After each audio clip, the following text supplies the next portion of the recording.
Sorry to keep you waiting, but Senator Trillanes was just ambushed by the media. As you know, the Makati parking building hearing is going on at the same time in the other room, so that's more interesting to the media than power crisis. But we did not do this deliberately. This is our last day of session.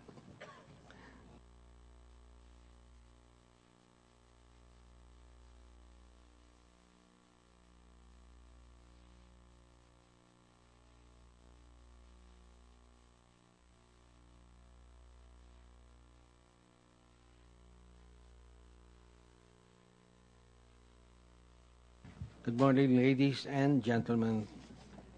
This will open the hearing as authorized by two resolutions filed and approved by the Senate yesterday on the impending power crisis. The Chair, at the outset, would like to acknowledge the presence of Senator Trillanes and declare the presence of a quorum. Chair would also like to acknowledge the presence of Secretary Carlos Jericho Petilla of the Department of Energy, Ms. Zenaida Cruz Ducot, Chairperson of the Energy Regulatory Commission, Ms. Aina Asirit, Commissioner of the ERC, Attorney 1, Executive Director of the ERC, Mr. Emmanuel Ledesma, President of the PISALM, Ms. Mel Ocampo, President of the PEMC, Mr. Tereso Panga, from the Deputy Director General of the PEZA, Mr. Juan Antonio Bernad of the Philippine Independent Power Producers Association, Mr. Niraj Bhatt of AES Power. Mr. Bhatt, are you here? Yes.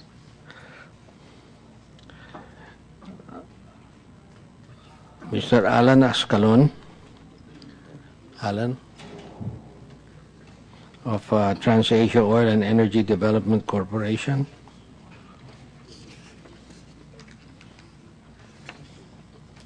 Is Mr. Valencia of Millennium Energy here? All right.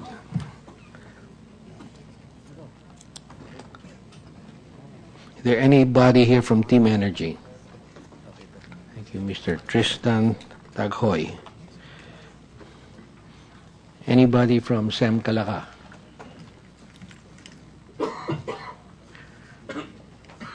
AES is here. San Miguel Global Power? Yes, that's Miss Ellen Go. First Gen? Mr. Victor Santos. Chair would like to acknowledge the presence of Senator J.B. Ejercito. From Vivant, do we have Mr. Dennis Garcia here? Thank you.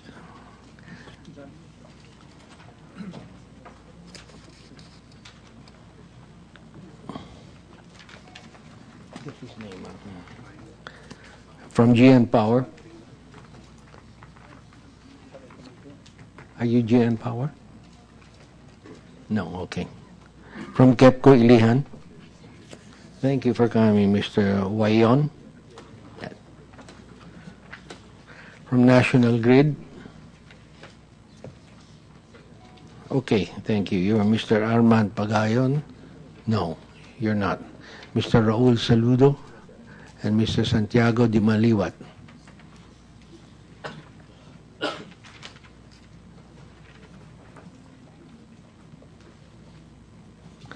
From the Meralco, Mr. Oscar Reyes and Ms. Ivan de la Peña and Mr. Alpan Lilio. From PEPOA, no one from PEPOA here.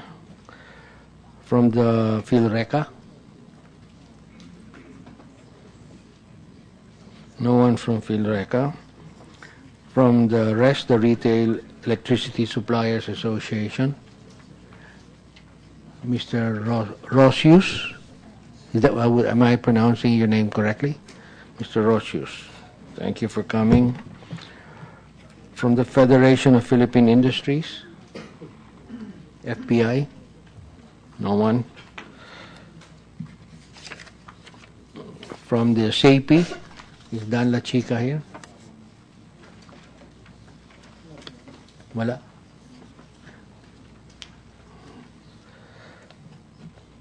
From his presence is important. Would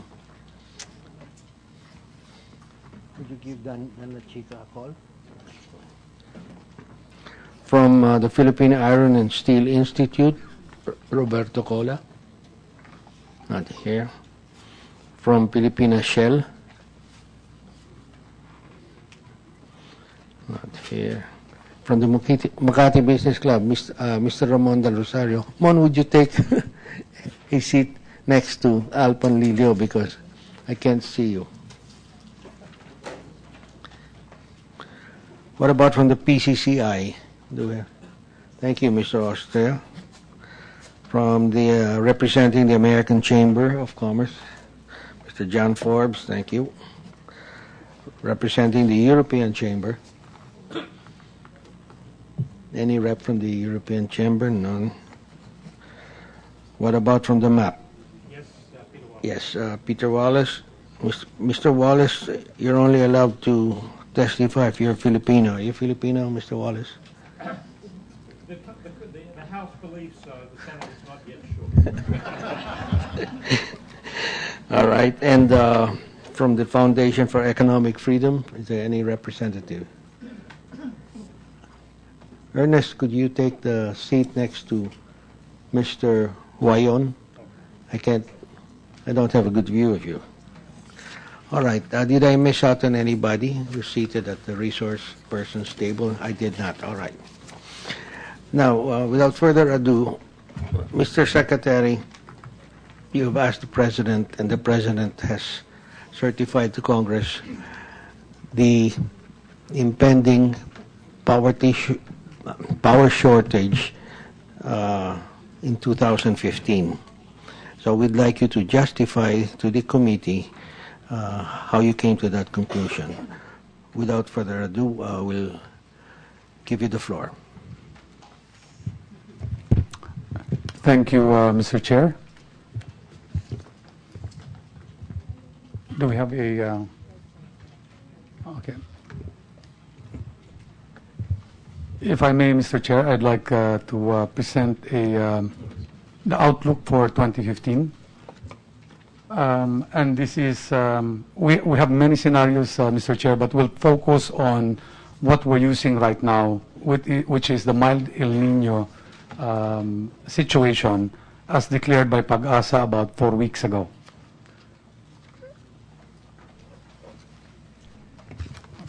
The situation is basically, okay, this is the situation until 2020 for the outlook, okay? And as of August, okay, this is our cutoff, okay? And it's kind of difficult to see at this point the 2015, which is about here, okay? But basically, the blue one is the existing demand. The gray is the additional committed capacity. The red is the demand, and the yellow is the regulating reserve. And then we have the contingency reserve, which is white, okay, the next line next to the yellow.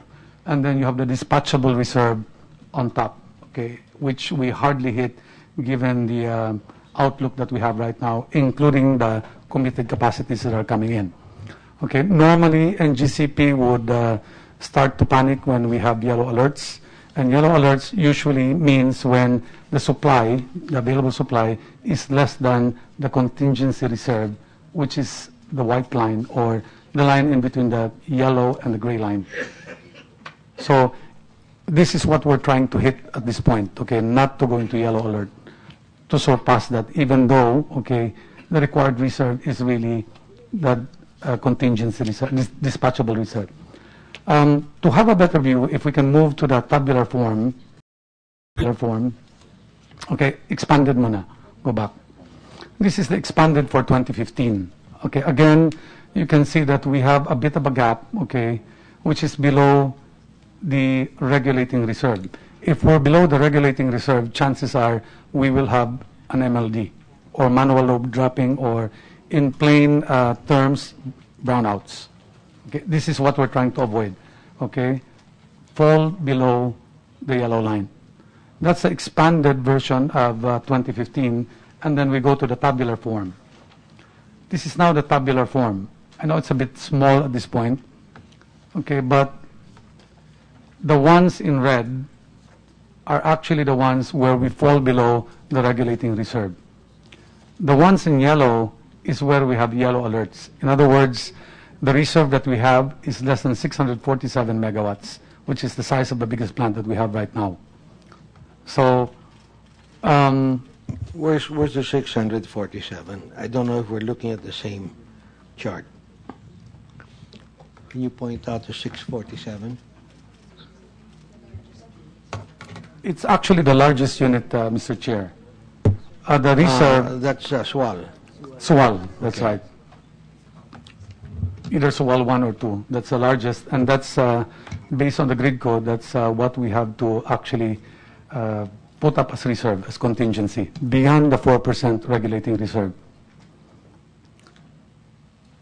Now, based on this chart, okay, we will actually come up with a new chart, Mr. Chair. Let me clarify that. Your regulating reserve is 4%. 4% of demand. So based on 8,700 megawatt peak demand this year during summer, that's about 350 megawatts. That is correct, Mr. Then you Chair. add to that the 647 or 650 of SWAL. So you're saying if we have a reserve of 1,000, that's good? Well, actually, we've not been hitting the dispatchable reserve level. No, answer my question. If we have 1,000 based on a peak demand of 8.7, Beyond the demand, yes. that's good enough? It's more or less comfortable level for summer. Okay. Please continue. Mr. Chair, it doesn't assure us that there is not going to be any brownout, in a sense that we can have several plants going down at the same time beyond the 647. But that's a reserve that NGCP keeps as a comfortable level. Next, well, based on this chart, okay, we basically have more or less, okay, the biggest negative that we have here is about 400 plus megawatts. We rounded that to 500 megawatts, and that's actually week 13, okay? And then we added another 300 megawatts, okay, as a reserve. Now, why not 647? Because if I add up 647, we're actually adding up 647 just for 1 week. We're trying to get an average, and that's why the comfortable level that we're putting in is 800 megawatts, just to cover the highest peak that we have, the highest demand that we have, or highest negative net reserve that we have, which is week 13 plus 300 megawatts. And that totals about 800 megawatts. That's what we're trying to target right now. And the available, next slide.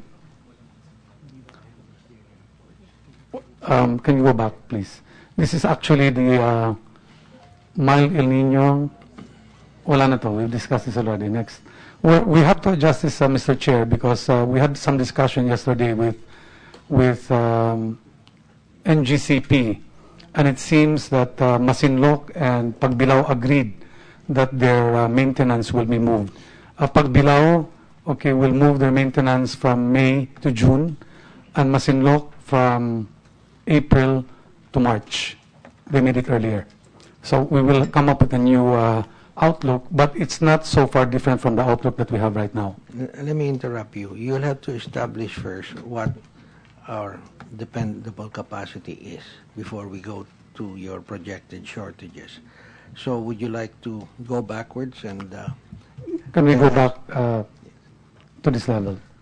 Okay, the available capacity here, Mr. Chair, is basically the available capacity less the hydro constraint that we have during summer.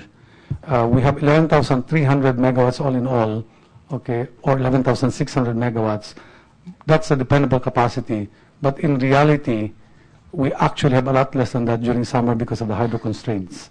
Okay, there's a table that we have right now which actually indicates the hydro constraints that we have historically. It's very detailed, but we can give you a copy, Mr. Chair, regarding how we arrived on these figures. And these figures also come from NGCP. We're talking about the top line of the chart.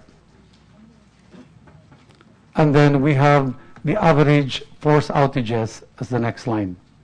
All right. Do you have a breakdown as to how you got the top to the top line? I'm looking at for the week of March. This is week 9, no? I'm looking at 10,023. Where is the 10,023 there? I can't read that far, but Okay. that looks like 9 or 9,777. We'll bring out the Excel breakdown for this. yes. We'd like to. We'd like an inventory of plants that you included in the. Was that 9,000? I can't read it. Is that It's 9,777. And then your lowest point would be at Week, the week 14. I can't read it again, but I think it's this one. What does it read up there?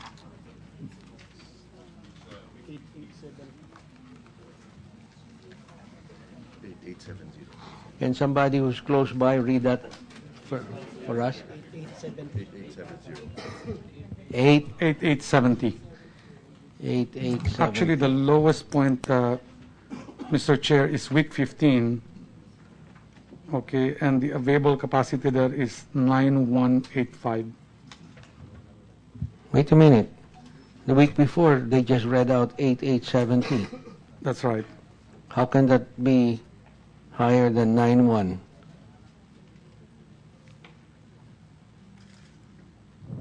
Oh, this is the lowest availability, yes. That is correct, Mr. Chair. I was looking at the net reserve. The lowest available capacity for the entire that table is 8870, which is week 14. All right. We'd like a breakdown of that, please. Can we have the Excel loaded? No, don't flash the breakdown on the wall. Just hand it over to the committee secretary Okay. after the hearing. Because now, Mr. Secretary, again, continuing with my interruption. First, we'd like you to tell the committee these are the plants we have. This is how many megawatts they can depend upon to produce. When they are producing, that means excluding the maintenance down or the downtime owing to breakdowns or emergency repairs. Then we can go backwards. But unless you give us that and you already tell us what you've counted, we're not going to accept that. You're going to have to justify it. Secondly, we want you to give the committee a running total of our peak demand for the years. Let's start only with 2010, since this new administration took over. So that's 2010, 2011, 2012, 2013, 2014. What are your peak demands? What are your growth rates? Then you have a history of the growth curve of the demand for power in this country going back heaven knows when. Napocor would have that. We'd like to have that too. Because there's been there's a historical growth pattern. What is it, Mandy? Is Napocor here? Is there anybody from Napocor? All right. But we'll get that. But Mandy, what has been the historical growth rate? 4+%. In peak demand for Luzon over the past, say, 30 years. Good morning, Senator. Roughly, Senator, around 4%. 4. All right. At hindi lumalayo doon, di ba? Yes, Senator. Even if our economy grows by 7.2%, it's still 4%, and I don't know why, but maybe Moralco can help us figure that out. Oka, you can explain that phenomenon to us, because it doesn't seem to track the economic growth rate of our country. And I remember when President Ramos ordered all those plants in the 1990s, he had projected our growth rate to be 1.6% multiplied by the GDP growth, which means that since he was projecting that we would grow at 7%, we were increasing power at the rate of 10% here, and boy, did we make a big mistake there, a very expensive mistake. Okay, Mr. Chairman. Ivan, yes? Yeah. We've seen a shift in terms of the elasticity of GDP growth versus electricity sales from the 1.6 that we had before. It's now down to about 0.7, 0.8. But historically, it's always been that anyway. It has gone down because it was 1.6 before. Was it really 1.6? Because when we were heavy in manufacturing, and now we have shifted, the economy has shifted. When were we at 1.6? Well, it was, I believe, in the 1970s, Your Honor. 1970s, okay. Yes. And the economy has shifted to a service industry where GDP growth now is mostly driven by the services sector. Okay. Which is less electricity What was it intensive. from, say, 1987 to 1992? We can give you the numbers, Your Honor. But It's do you about remember 1.3. off the top of your head? Do you remember It's that? about 1.3. So it has gone down also because of energy efficiency drives. So all of these have contributed to lowering the elasticity of electricity consumption versus that of GDP growth. And so today it's about 0.7, 0.8. 0.7 or 0.8 of GDP growth. Yes. So if we're growing at 7%, 0.7 is 4.9. That's But correct, Your Honor. We're not anywhere near 4.9. Do you expect this trend to continue, a growth at 4% a year for the next few years? That is in fact, for Meralco, it's a little less than that. It's about 3.5%. 3.5. All right. Yes, Your Honor. So, Mr. Chair. will anybody dispute that, say, from the business sector? This is a very important number that we're looking at. So, We confirm that number as being correct. 3.5 to 4%. Yeah. For the next few years. Yeah. All right. Mr. Anybody Chair. else? Yes. Mr. Butt, did you want to say something? No. Okay. We're in the range. Who was talking? Yes. Mr. All Chair, right, Mr. Secretary, we established that the growth pattern is at yeah. about 4% of GDP. I have a I mean, I'm 4%. I'm sorry, 0.7 of GDP. I have a historical data for peak demand from 2001 to 2014. For 2000, the average basically from 2002 to 2014 is about 3.4%. However, in the last 2 years, okay, it's actually been about ranging from 4.46 to 5.27%. In fact, in 2013, It's only the last 2 years, so it cannot range. What is it? You'll only give me two numbers. the average for the entire 2002 to 2014 is about 3.4, but in the past 3 years, 3 years. it's been 4.46, 5.27. Now just give it to me na lang. 2011, what was it? 2011, it was actually negative 1.36. Actually went down. However, in 2010, it was 10.51.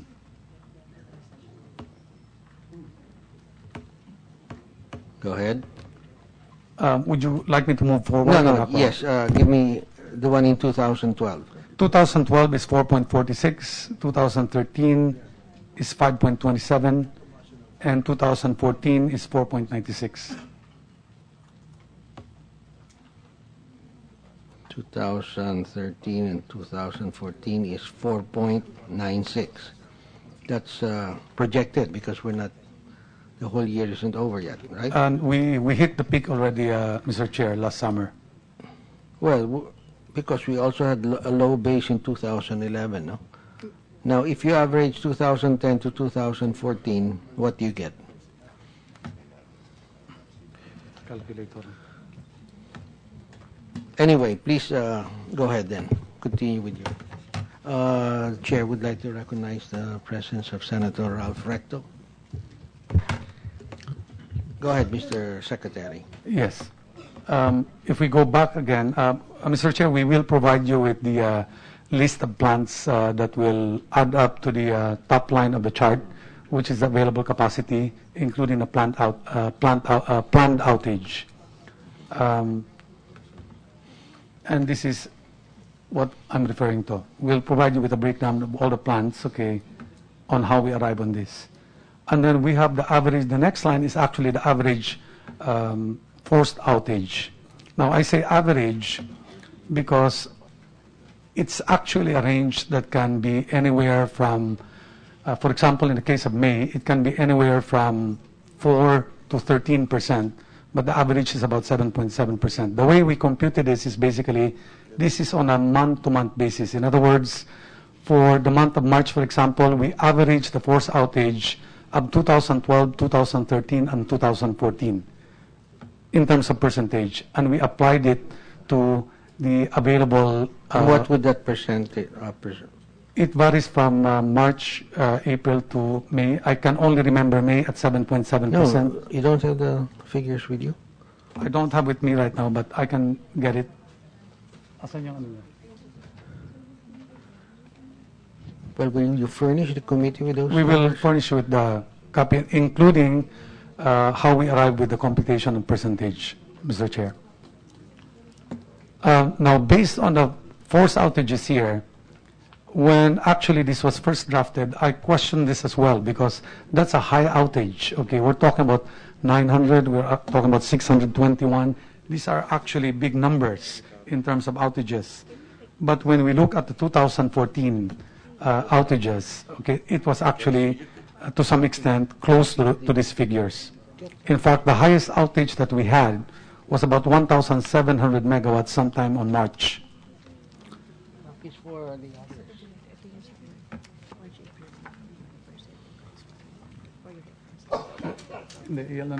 Furnish Senator a copy of this. Mr. Chair, can I show you the actual force outages for this year during summer, just to give us an idea of whether it comes close to those? Do we have, Patrick, can you put up the video for the force outages, actual in 2014? Yes, Mr. Chairman, could I have a copy of the presentation, a hard copy? We will. Yes. We'll provide you one.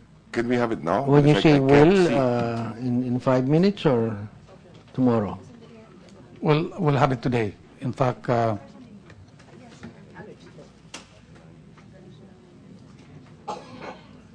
we keep on changing it, Mr. Chair, because there are new developments that come in almost every day. Additional capacity, capacities that we're expecting, pero it will not come online. So we actually update this every day. This basically is, but Mr. Chair, we will provide you with a copy right now. In 1 minute. I'm willing to borrow one. You have to pay Reese. But while we're waiting for Senator Recto's copy, okay, if I can direct your attention to the screen, can you move it back again, please, because we missed that. Moreover, we would like DOE to furnish copies to all the resource persons who are here today, because we do want them to validate or point out any errors in the presentation. We will do so, Mr. Chair. Okay, if can you go back? Okay, go back muna and pause. Okay, go back to the start and pause.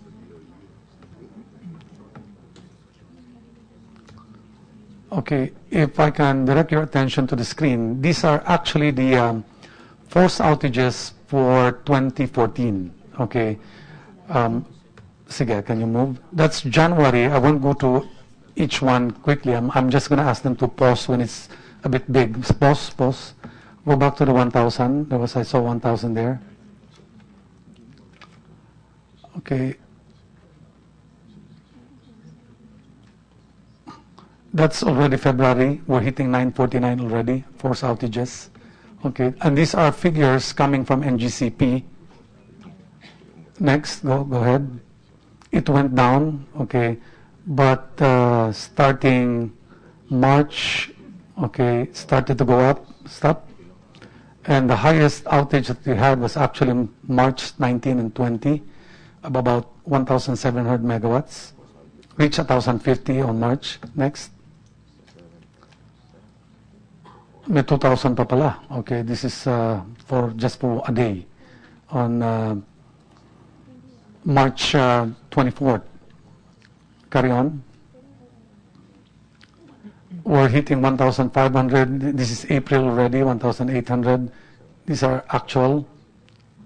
Proceed.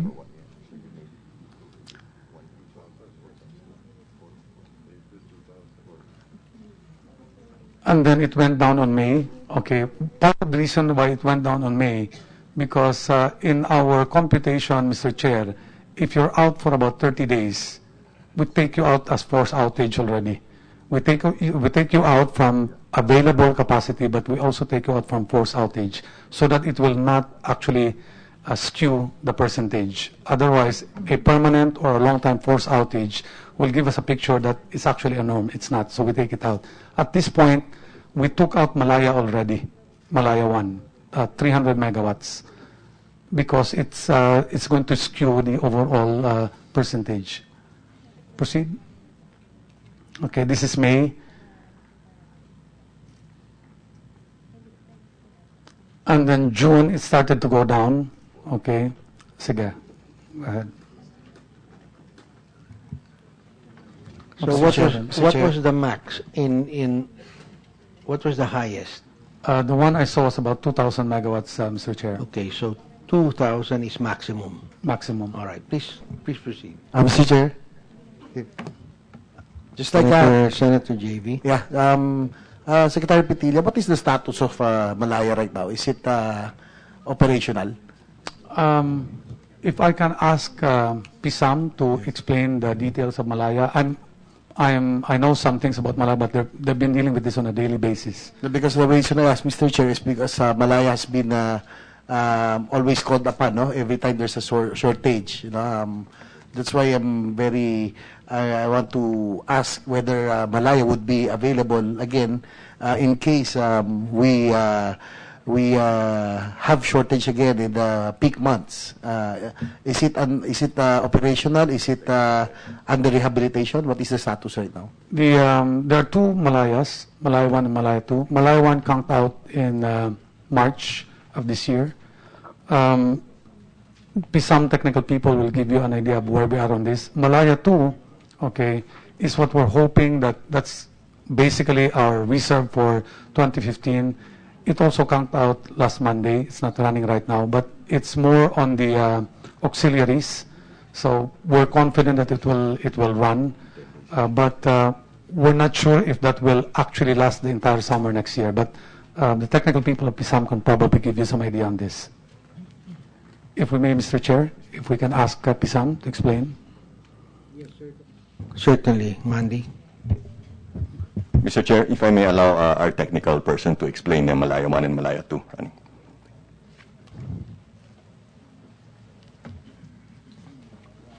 Yes, sir. Please identify yourself. Good morning, Mr. Chairman. I am Ricardo Empleo Jr. of Asset Management Group, PISAM Corporation. All right. Right now, we just procured the service provider for the overhauling of Unit 1. And we are envisioning to complete the overhauling by January next year. But as the good secretary said, this is an old plant already, Mr. Chair, and we we don't guarantee that it will not conk out again, even if we completed the overhauling for Unit 1. For Unit 2 right now, You don't guarantee it won't conk out again. So what are we spending money for? for the overhauling, Mr. Chairman, of the main Overhaul lang. Overhaul lang.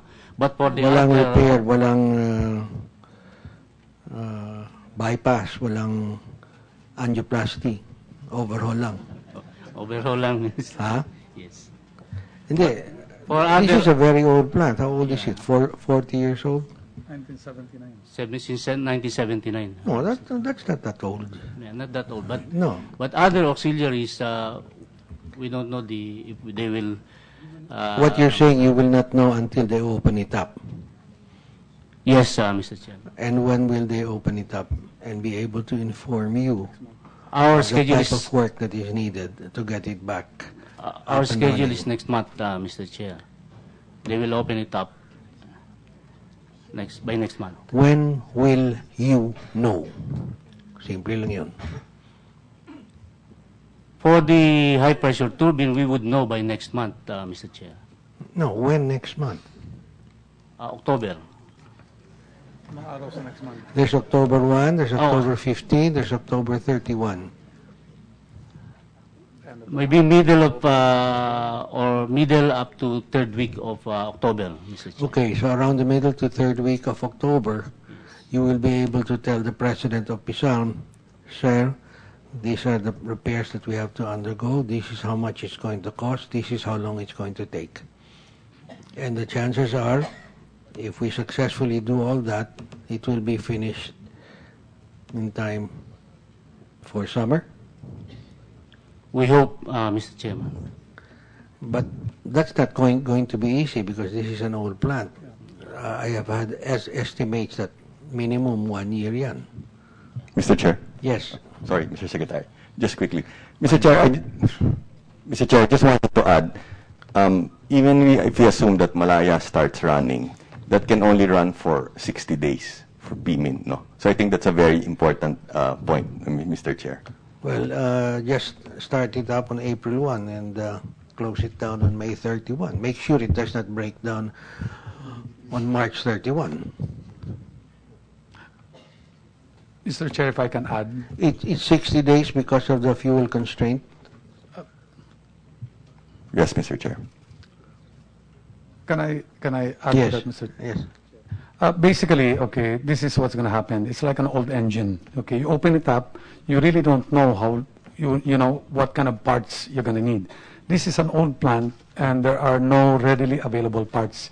If parts are needed, it's going to be fabricated, and that is why the reason that it's hard to tell right now when it's going to be completed. Simply because you don't know the extent of the damage. You will only know once you open it up, and then that's when a date can be given.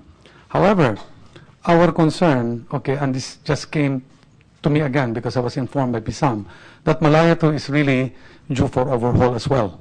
In fact, before they could even say due for overhaul, it conked out already. So I've been asking them to make an assessment on whether Malaya 2 can take a good beating again on 2015, because in 2014, it really ran and it did not rest at all. In 2015, it's going to be more. In 2014, it was running on PMIN in a lot of times. Okay, pag PMIN, yung minimum na 120 megawatts lang.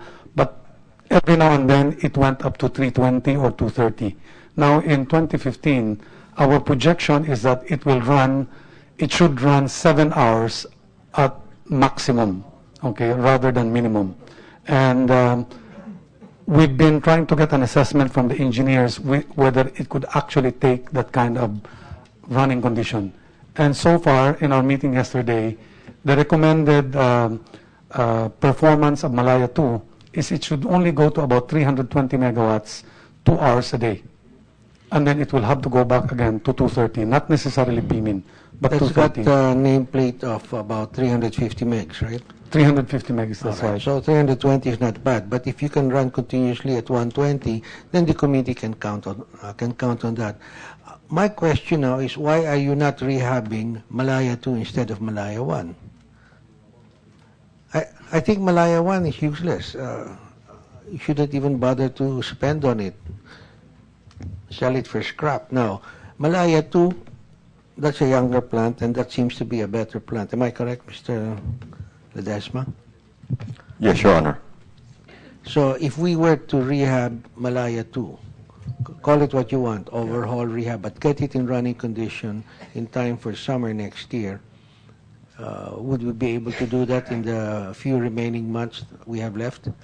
I'm sorry, Mr. Chair, but I think we need more some time to overhaul Unit 2, because procurement of spare parts alone will take about 6 to 7 months. So you have no chance at all to finish Unit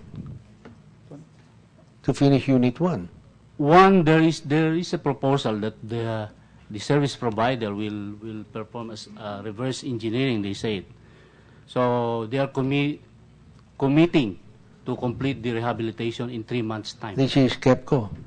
No, it's there's so many proposals. Actually, the series 1 is Ware Engineering from Why UK. can they not make the same proposal for Unit 2? Why would it be easier to manufacture parts for Unit 1 than for Unit 2? I mean, you have to clarify the thinking of the committee on that. Mas bago yung Unit 2, di ba, Ricardo? Almost Almost the 1 same. year, yeah. All right. 1 or But 2 Unit years. 2 seems to be a better unit. Yes, Mr. Chair. All right. It's more dependable. It's more dependable. Is there a limit to 60 days on its running time? Depends on the fuel supply, Mr. Chair. So it's again a fuel supply Fuel supply. constraint. Okay.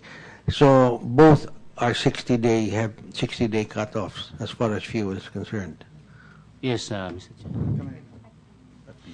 Can I add to that, Mr. Chair, as Yeah. far as fuel supply is concerned? We made some computation for Malaya 2. Malaya 2 running on its own without Malaya 1 can last for about 70 days, more or less. Okay, running at P-min. But if it runs at 320 and 230, it will be less. Now, if you have Malaya 1 as well running, dalawang Malaya na, I haven't seen the figures of PISAM, but I would suspect it would only run for about 30 days, kung Malaya 1 and 2. So, in a sense, what I have advised PISAM is that to make sure that both units are running as much as possible. If they do come, if Malaya 1 is indeed repaired, I'm not putting my hopes on that, but if it's repaired at all, it will back up Malaya 2 more than a scenario where both of them will actually run. All right. Anyway, if we count anything, we'll only count 300 for Malaya, but I would recommend to the committee that we don't even count it at all. So let's continue with your, we're going into too much detail, and we wanted to give a chance to the other resource persons to contribute their ideas.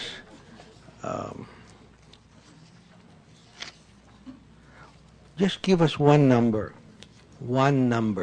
What's the dependable capacity? What's the peak?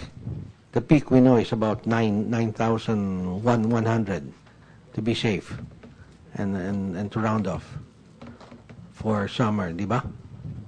9,000, that's right. 9,100. So we need, you say based on your numbers, we need about 10,100 dependable in order to be able to cover any shortfall or any sudden downtime from the largest single unit operating, or also already including the regulating reserve for NGCP. Am I correct? That is correct, Mr. Chair. So give us, that's why I asked you for an inventory of plants and start from there, but you haven't given us an inventory of plants. What would that total be? Okay, don't give me the individual list now. Give me the total. What was the inventory of plants? Is it the same as this number here? 10,000. Yung total lang, kasi tumataas mo mababa ito eh. Yung total lang, including hydros, ano? We're talking about the, in terms of terms, Mr. Chair, because there's a term that's been used for a long time already. It's called dependable Capacity, yes. Okay. Ano yung total dependable?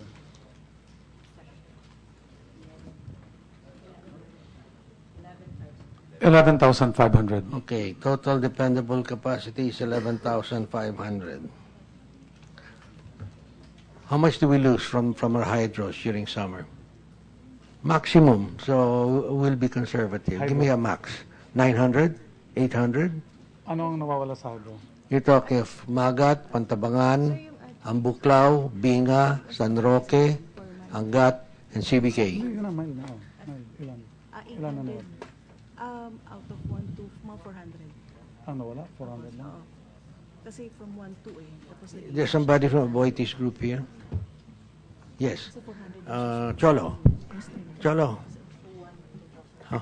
How much do you lose in dependable capacity during summer months? It depends, sir. The difference is that in some cases, like in the case of Magat, for example, the constraint becomes what the NIA will allow you to run. All right. But and it also depends on how much you can actually store in the latter part of the year. So give us a conservative figure. Magat Well, is what, 300 megawatts? Magat, for example, is 360 megawatts, but the average capacity historically is only about 30. I mean, capacity factor is only a little over 30%. 30? 30%. 30% to power? Yes, in terms of what is available year-round versus the capacity. All right. What is available during summer? It, Say 100? 50? again, it depends on how we're constrained, sir. But What? 25? 10? no, I mean, I think, sir, Magat would probably have, again, depending on whether we're able to reserve reserve water in November, December. We can. Which you normally do anyway, Yes. because you've got contracts, right? Yep. Yep, but the contracts are very little actually because they're intended to cover what we think is available. But then the plants are intended to operate as peaking or ancillary service plants, sir. Mm-hmm. And the idea would be that you would have some capacity available, but not available on a 24-hour basis. Yes, well, that's expected. You use Magat as a peaker, right? Yes. All right.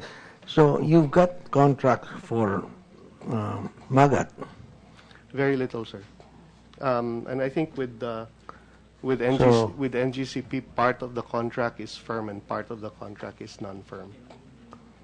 How many percent of your nameplate? Magat is 360 with 4 units. I think 1 unit is firm and then the rest are non-firm. So 90. 90. You're contracted to deliver.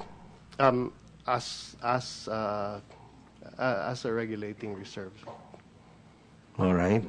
I mean, but it has to be there, right? Yes, yes, sir. So that will be part of the regulation reserve. Yes, sir. That's part of the 4% regulation reserve. So that's 90. Yes, sir. Okay. What about Ambuklaw and Binga?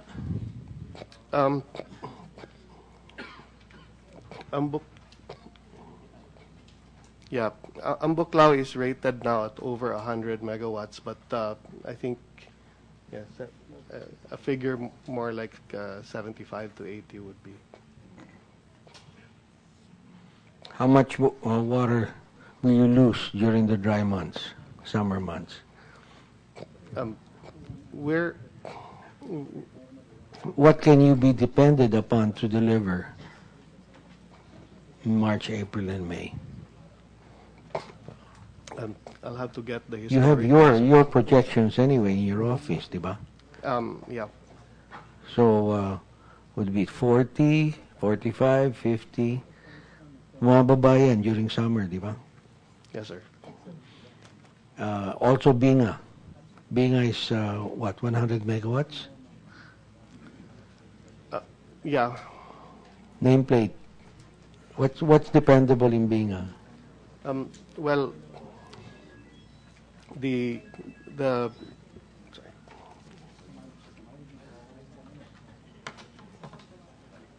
Go ahead. Yeah. Yeah. Binga is 132, sir, but the net capacity dispatch in 2013 is only 25%. 25? The capacity factor is 24. 24 megawatt? 24%. Oh, 24%. Out of the 132, sir. Okay. You're losing money there. Well, Pero peaker naman yan. it's really intended to be a peaker, sir. All right. Mr. Secretary, would you like to continue? Yes, based on the inventory that we have on how we came about the available capacity, more or less, the total dependable, capacity is about 2,000, a little over 2,000 megawatts. But in the simulation that we have here for mild El Nino, the performance is just about 870 megawatts in total. So we lose over 1,000 megawatts. 870 megawatts. What was that again? The dependable capacity is about 2,000 megawatts. But for the Wait. Dependable capacity of what plant? hydro, these are all hydros. Okay. Total hydro. Yeah. That includes all the hydros that are whether impounding or runoff river. But what we use here based on the simulation is roughly around 870 You use that as supply or you use that as minus 80? as supply. So it drops by about 1,130. Over 1,000, Okay. Mr. Chair. On normal, if we don't have any mild El Nino, the 2,000 drops to about roughly around 1,100, more or less. So the mild El Nino's contribution is about a little over 200 megawatts. All right. So that brings us down to 10,350. Now, CBK, is that part of the regulating reserve?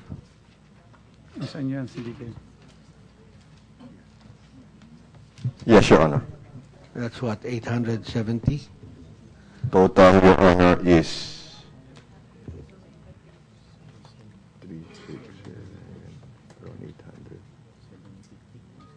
roughly, Your Honor, around 750. 750. You want it broken down, Your Honor? Roughly 750 No total. need. No need. All right. Now, was there any difference between the weather last year and the expected weather in summer in 2015? It's the pronouncement of Pag-asa up to, their projection is up to February of 2015, for the mild El Nino. But normally, if you have mild... Meaning after February, it will go back to normal. We will have to wait for their pronouncement again. But, Yes. but at the same time, Mr. Chair, the We water... will have to wait for their pronouncement. When? When will that come? When will we know? We always follow it up with them if they have new projections. Are their projections only good for 6 months? Ganun ba yan? Ano ba ang latest projection nila? About 6 months. Only about 6 months, Mr. So Chair. if we have an El Nino, say in June next year, there's no way they could project that. There's a probability, but I think the official pronouncement they will have to do is only for 6 months. I'm not talking about official. I'm talking about even unofficial. Would they be able to tell us, maghanda na tayo, baka magkaroon tayo ng El Nino in June I next believe year? so, Mr. Chair. that So they what can- do they say now? How long will this El Nino, what are the, no, not possibility, probability that this El Nino, which they expect to end in February, will go past its life, projected life? We will continue to coordinate with Pag-asa at this point, but unofficially they're saying that it can actually extend all throughout the summer. Although, Mr. Chair, if we have a mild El Nino, even up to February, what I'm actually worried about is the impounding of water for this year, which will be used for the summer. Actually, for the impounding hydros, that's the biggest concern. The El Nino now, rather than the El Nino on May, for example. We understand the hydros impound during the rainy season and save it for summer. What are your projections? What are the projections of the hydro? You have three big hydros, and you have some smaller ones. So what are your projections? And you know, that's why we need Napocor here, Mr. Ledesma. Why is Napocor not here? Were they not invited?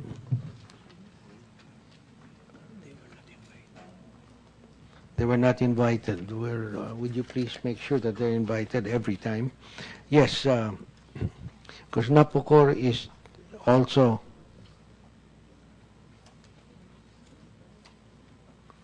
Mr. Ledesma, Napocor also controls CBK, di ba? Yes, Your Honor. So yes. we want to know what the projections are. If I can be given a minute, Your Honor, we'll try to get NPC's projections for next year, Your Honor. So please proceed, Mr. Secretary. So again, if we go back to the chart, okay, this is the available less the hydro constraints that we have and other planned outages. And the planned outages usually, Mr. Chair, we took out from the peak of the summer, we took out the plants from the maintenance and moved them to June and early March, okay? But at the same time, there are planned outages for some hydros. I mean, this is the right time to maintain them because they don't have any water at this point. So those that are not running are also being maintained. No, but that's not necessarily true because that's when they make money because they're peakers. But they're not going to close down their hydros during summer. After summer, I'm giving an educated guess. Mr. Bernard, would you close down your hydros during summer? Kung walang water, wala ng water. No, if there's zero water, yes, but they have contracts. No, you'll have to turn on your mic. I couldn't hear you. Most of the contracts that these hydros have, sir, for power supply are actually just for the host communities. In general, the sales are mostly for either ancillary services or as peaking Yes, plants. if you're ancillary services, you're not going to close down during summer. That's when they're going to need you the most. Yes, So sir, if you have water, but some of those are non-firm, sir, because of the uncertainty of the availability. But I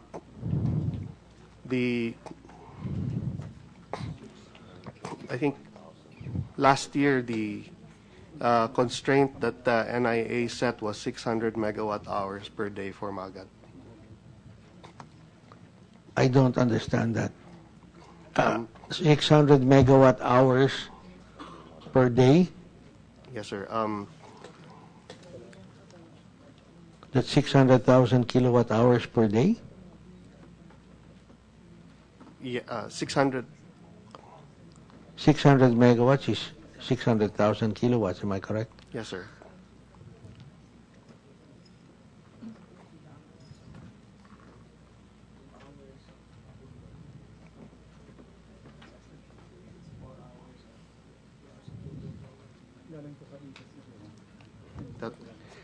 Anyway, give us your historical Yes, sir. But production over the past four years, and we'll try to take some. yeah, see last summer was actually a little unusual also because we had to run heavily during the November, December outage, and so we. So you have started less the year water with now less for water. summer.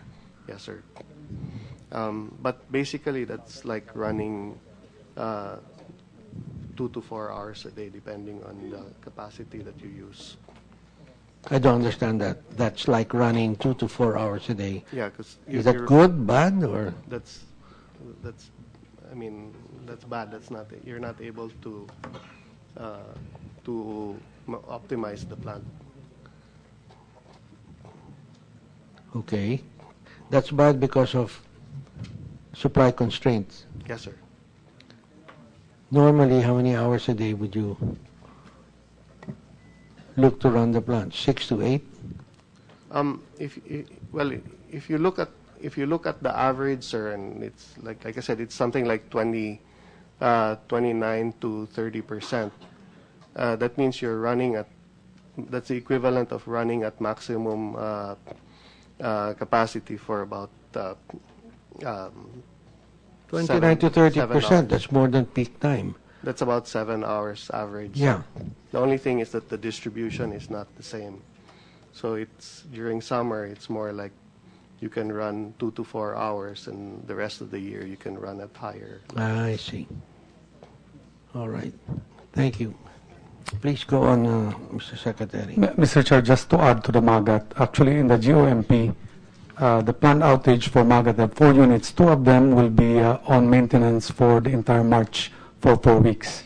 That's 2 units of 90 megawatts each.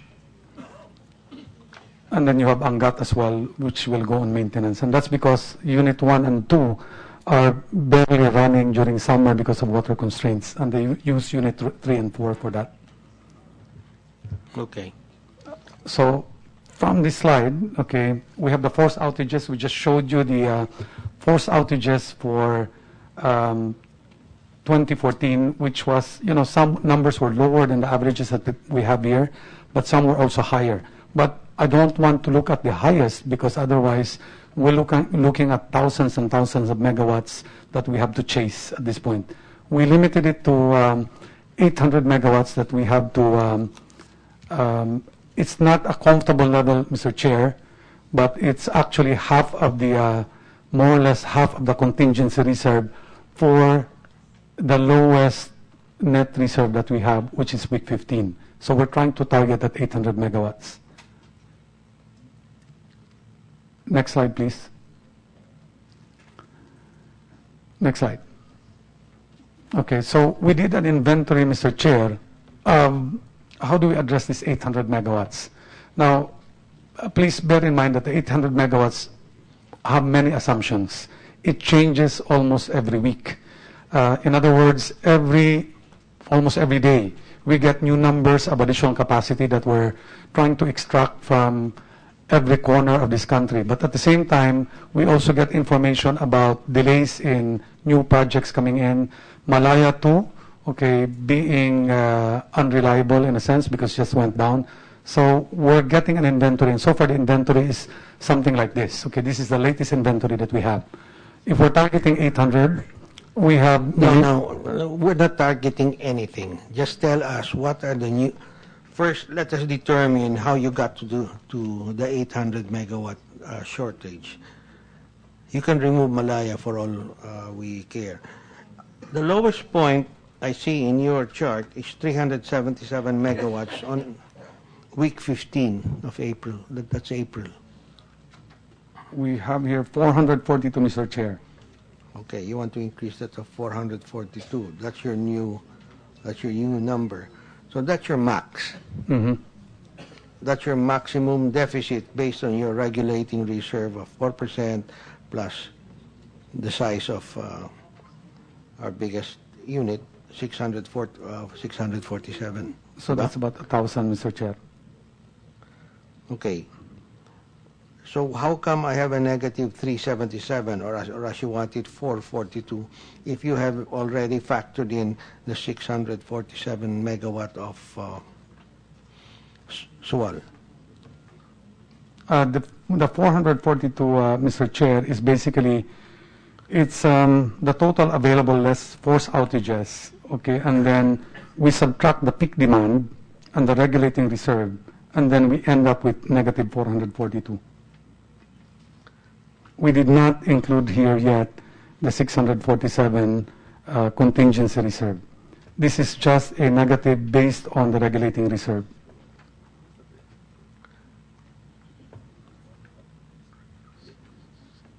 Your net reserve should be equal to your to your Demand plus regulating reserve. should be equal to SWAL. We're looking at probably it's a definition of reserve, Mr. Chair. What we're actually looking for at the bottom line is when NGCP gives a red or yellow alert, okay, this is where we're basing it. Red alert is basically below regulating reserve. Hindi, ang tinatanong ko lang, based on the mathematics you supplied the committee earlier and during this hearing, you said that the required reserves would be regulating reserve for 4% of peak demand plus the size of the largest unit in the grid, which is 647. So you're confusing us if you say otherwise, because looking at the numbers that you supplied us, total available capacity less force outage, available capacity less PO plus FO, so you look at projected demand, gross reserve less required regulating reserve, then you come up with your bottom line, net reserve. Therefore, but the net reserve has to be equal to 645 or more, di ba?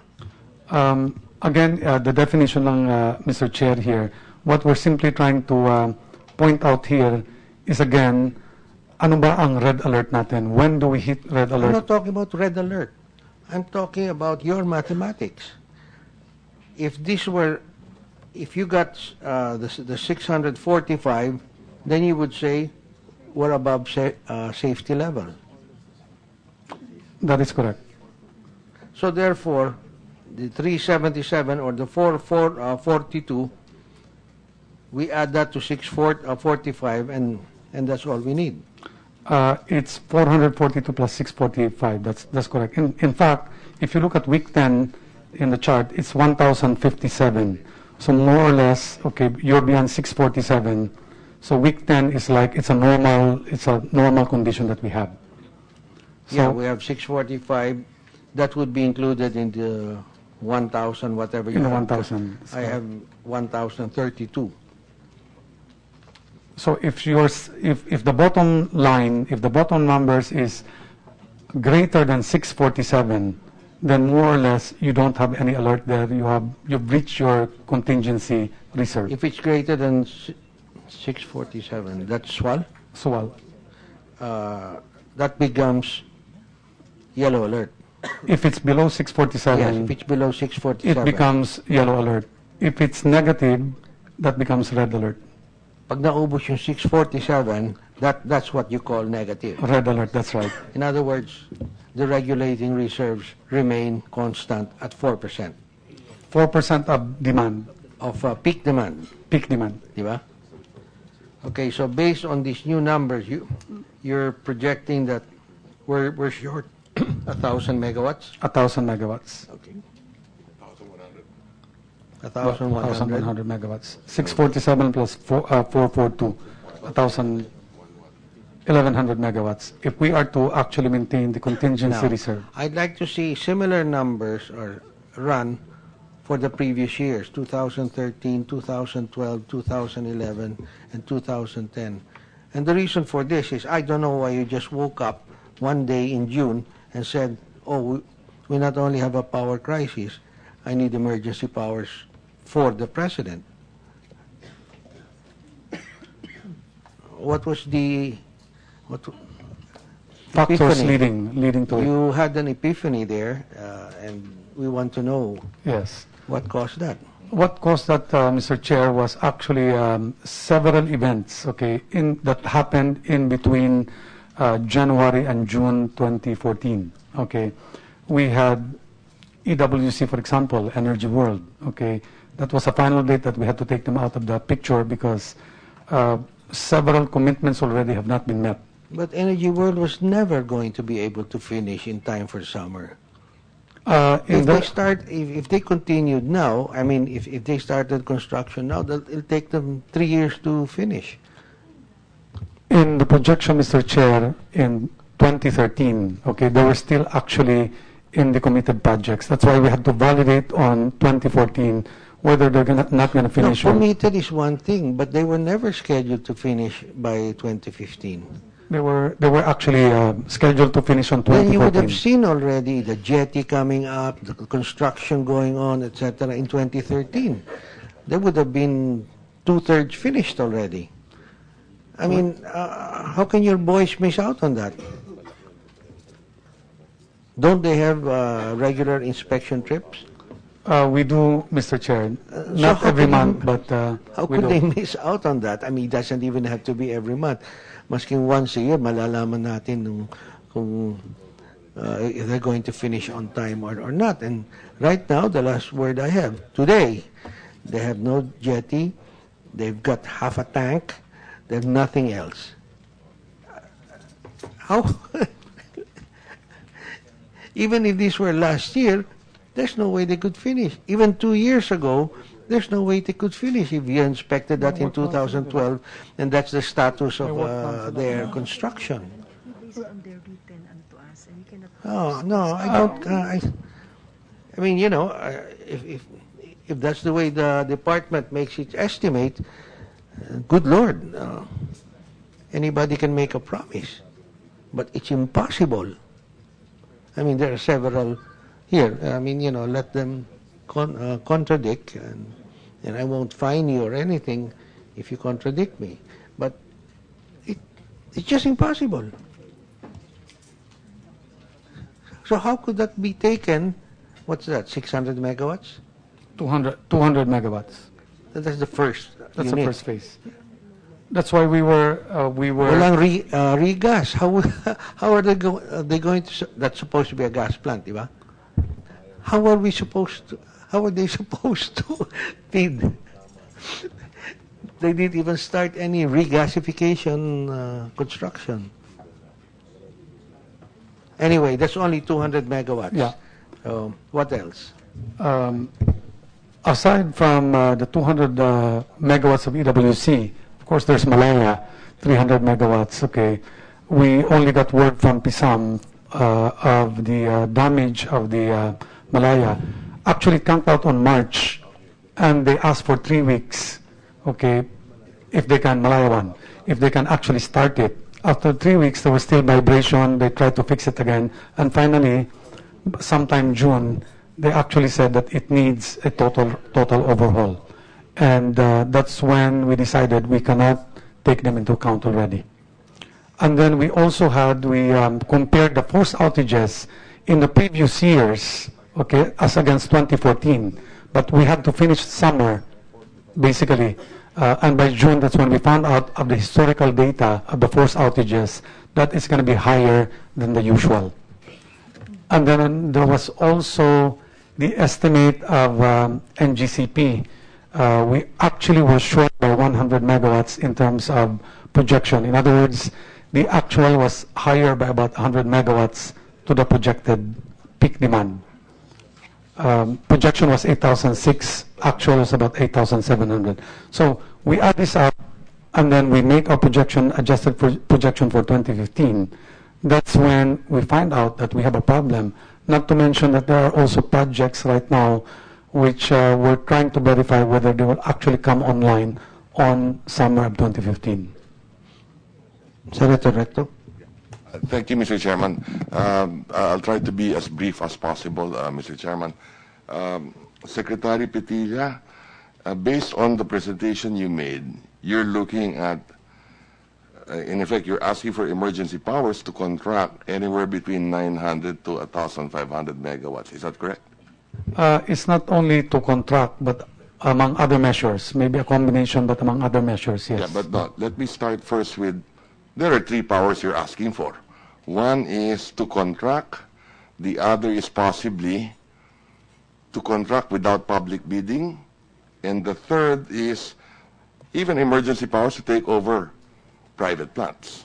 Or, in this case, ILP generators, di ba? Okay. So let's be simple about this, no? Based on your presentation, you're talking of a possible shortfall, and therefore you want to contract 900 to 1,500 megawatts. Is that correct? Not necessarily, Mr. Chair, because there are other measures that can fill in the gap. Okay. So how much do you want to contract? Can we go to the slide, Mr. Chair? Simple na lang. Simple na lang. Sige, I've seen your presentation already.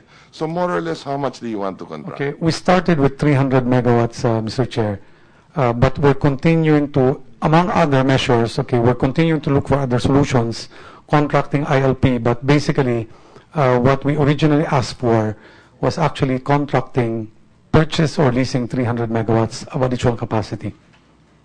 So yun lang, 300 megawatts additional capacity. 300 plus we will work on, and we probably will need other authority. Like, for example, one of the recommendation was to make for PISAM to be able to contract ILPs as one measure. Okay, that's over and above the 300 megawatts that will be purchased from suppliers of additional capacity. Suppliers who? Domestically? International and domestic, if there are available domestic. Pag ILP, di ba domestic lang yan? ILP is only domestic, pero yung 300 megawatts is basically additional capacity that can be contracted within or outside of the country. Ulitin ko lang you're here in Congress or in the Senate right now asking for these emergency powers, right? Okay. Is there a bill, a resolution? Do you have one prepared? We did submit one to the Office of the President, okay, hoping that to Congress. Is there any? We have not. There is none to Congress at the moment. Wala pa. There is none. But we can give you one, Mr. Chair. Okay. Okay. So you are here now asking for, as well, among others, 300 megawatts to contract additional capacity. And then you're saying meron din kayong ILP. Now, I'm looking at your presentation. It appears to me that the shortfall you're saying is 900 to 1,500. Is that correct? That is correct. Okay. I'll move to the private sector quickly, then I'll get back to DOE, Secretary. Maybe a representative from Aboitiz, Mr. Bernard. You've seen the presentation of Secretary Petilla. I'm sure you, being a big player in the industry, you know what the industry is all about, right? So, do you see that there is a need at most to contract, whether from foreign or domestic, including the ILP, 900 to 1,500 megawatts? Sir, the problem is that here you're talking of forced outages, right? And when you talk of forced outages, you're really talking of what's the average, what's the maximum, when will it happen? And if you're looking at an objective of zero brownouts or blackouts, then you're really talking of having insurance capacity. Whether that will come from ILPs. Now, we've had some experience with ILP. After Yolanda, when about half of our supply in Cebu was coming from the EDC plants in Leyte, and those were not available for a while. And we were able to mobilize, I think, about 60 plus megawatts from the ILP program. But that was, relatively straightforward because it was telling your customers, if you participate in the ILP program, then you're going to be compensated for running your plants versus not having the power, and you probably have to run those anyway, right? So that was the situation we were in, and we actually sourced the rest from on a short-term basis and ran more diesel plants. Now, here, it's really hard to say what will happen in March, what will happen in on a worst-case basis. Will you have 2,000 plus megawatts unavailable at the same time under forced outage? Because the principle of forced outage is it's not planned. You don't know when it's going to happen, right? So it's a question of what comfort level you want with your. Agree with the presentation of the Secretary, or do you think that there's a possibility the need to contract more or less? He's talking about 900 to 1,500 megawatts possible deficit, and that's why they want to contract more, right? No, I understand where you're coming from, huh? Yeah. But yeah, I'm trying to simplify it. I hope you can bear with me as well, no? yes, sir. Yes, sir. Well, I mean, our position has always been that we'd like to maximize whatever is available locally. That means through the ILP and all of that, and to minimize what has to be contracted. And if the, you know, if the Is there a fear of a brownout next year? Posible ba magkaroon ng massive brownouts next year? I don't know about massive. I think it's always a possibility. I mean, you know, you're looking at March. You're looking at 30 days. That So there is a Malaya will possibility. be out. There is a Of course, possibility. the possibility always exists. The possibility is high. Because that's what it appears with the Secretary's presentation. Do you agree with that presentation or don't you agree with that presentation? I mean, do you have another presentation to show otherwise? No, sir. I mean, None, you don't. Okay. Okay. Next question. Will prices go up next year? Secretary Petilla, assuming you don't do anything, what are we looking at?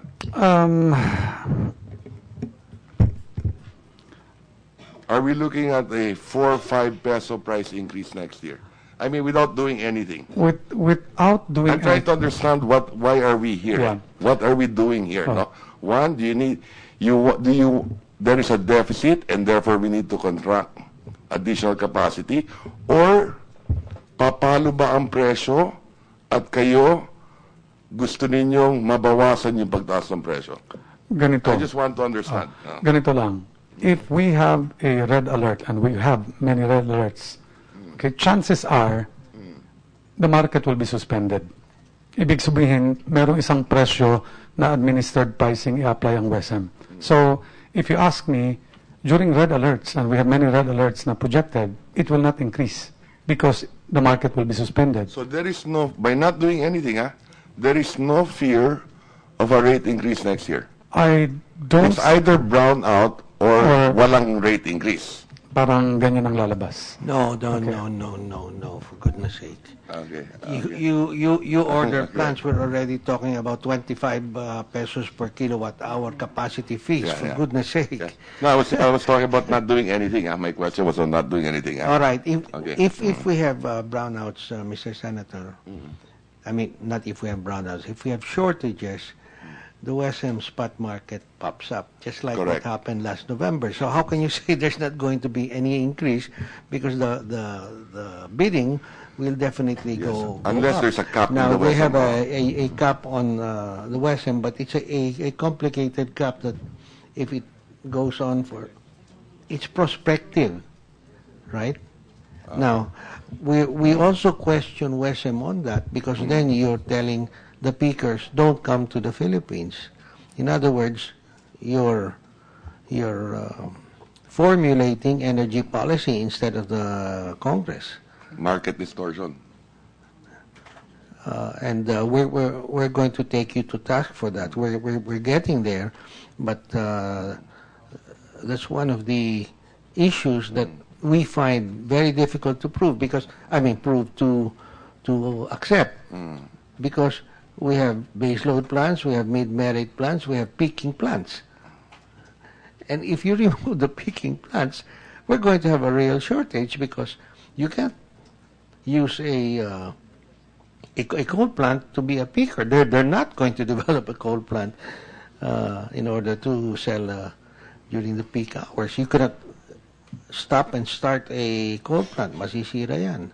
That's why there's such a thing known as peaking plants. So these are the diesel plants, these are the gas turbines, and they project themselves to run only a few hours a week. 2 hours a day, 3 hours a day, maximum 6 hours a day, 30 hours a week. Babawiin na Manila yung capital cost nila. Kaya mataas yan. So, Mr. Senator, we're supposed to have a competitive market, so it's impossible for anybody to say if we run short, our prices going to remain the same? Of course not. Yeah.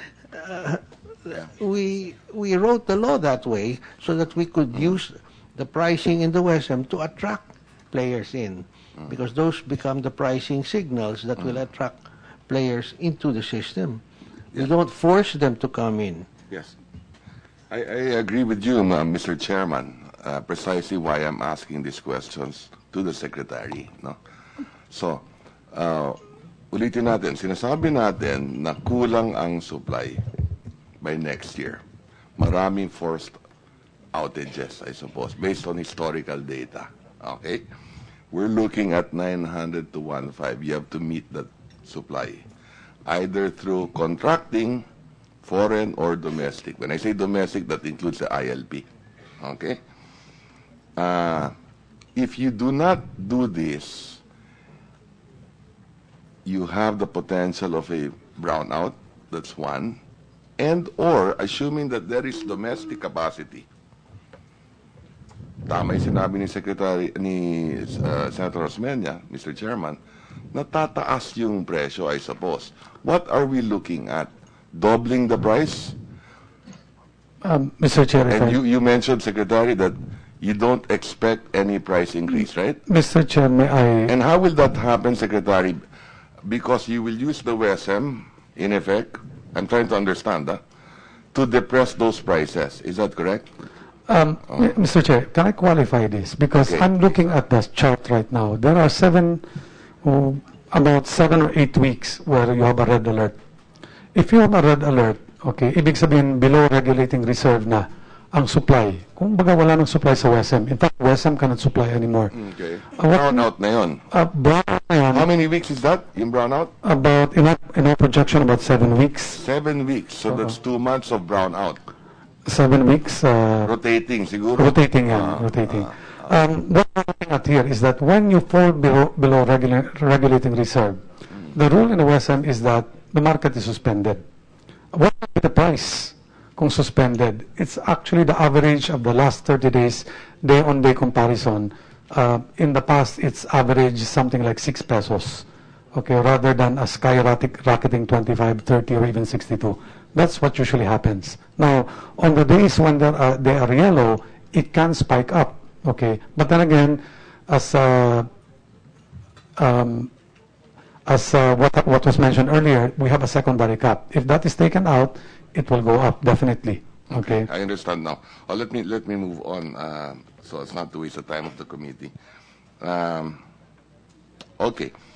Your proposal, I've read in the papers lang, because I've not seen a bill, I've not seen a resolution or any of that. No? Your proposal is to use the Malambaya, is that correct? That is correct. Okay. And assuming that you need 900 to 1,500 in additional capacity, whether domestic or foreign. Kasi total na yan eh. Ha? Kasama na ILP siguro. Okay. How is it gonna work before I ask about the cost? So tama, no? Gagamitin ninyo yung Malambaya. Is that correct? That is correct, Mr. Chair. Okay. How is it gonna work? Let's say for the additional capacity, re-renta kayo ng generator, either foreign or domestic, you will offer in the WESM a price, okay? You will use the Malampay to rent a generator. You will offer a price. The distribution company buys it at that price. Then they will collect it from the consumer. That is correct, Okay. Mr. Chair. Okay. So, potentially ba, tataas din ang presyo sa consumer? Potentially, it can go up. It's based on the market. Okay, based on the market. So you will be that way in WESM, right? We have not finalized a policy on this, but the simplest impact is actually to be price takers. Okay, so tataas sa consumer. Okay, so that's one, no? So in this case, you use taxpayers' money to rent, right? And then you will charge the consumer possibly for the fuel and for operating the plant. Variables, that's right. Is that correct? That is correct. So from taxpayer and consumer. Okay, now. Now, So the first thing you're asking is to contract additional capacity. Will you be asking as well that when you contract, there is no public bidding? Yes, Mr. Chair, for the reason that there is little time to actually contract at this point. In fact, Why didn't you come to Congress 5 months earlier, 6 months earlier, para sigurado tayo may public bidding? Mr. Chair, I already informed the Office of the President about all of these things, but he wanted to make sure that we exhaust all possible efforts before we actually go into contracting.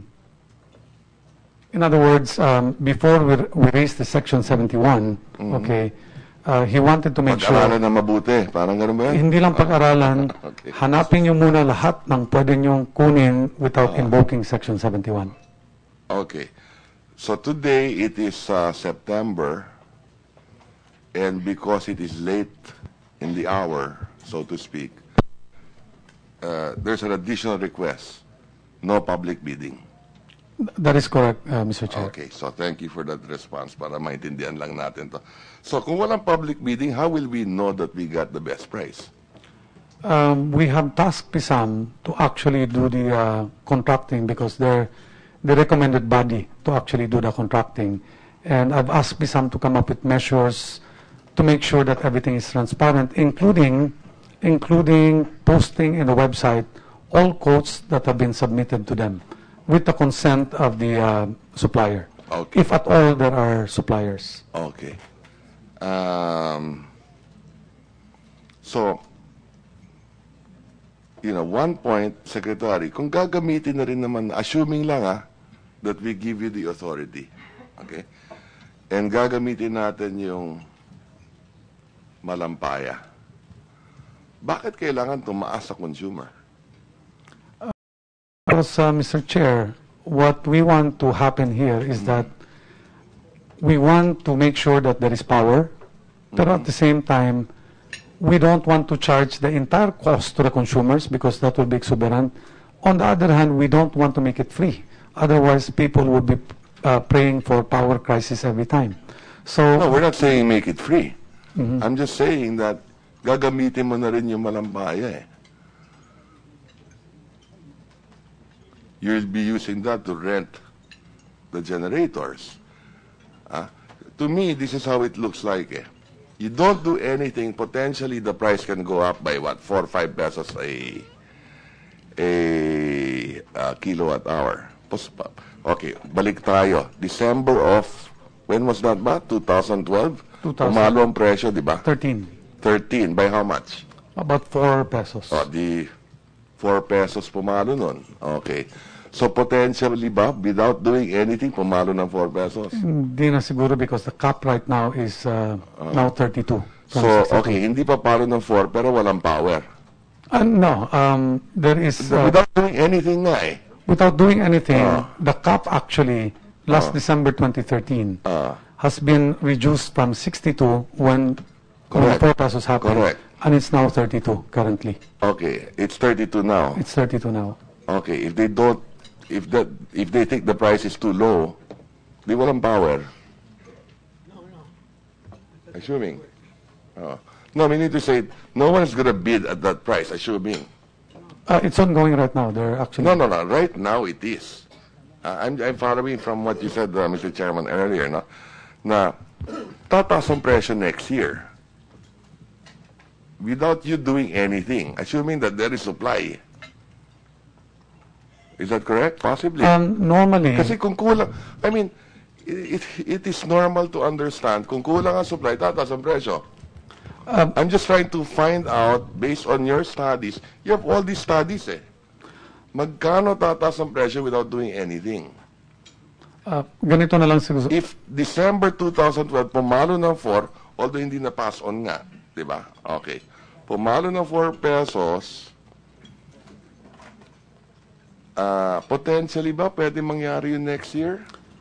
Potentially, because theoretically, based on Yes. computation, because the cap before was 62. This is the primary cap. Yeah. which is different from the secondary So cap. no? 30, okay. It's now 32, that's a primary cap, but there's another cap, the secondary cap imposed by ERC, which is again, it's not 32, it's a rolling average in 72 hours. So if we're only talking about the 32, potentially it should not actually reach the same increase as what happened in November and December 2013. So what is that price are you looking at? More or less lang.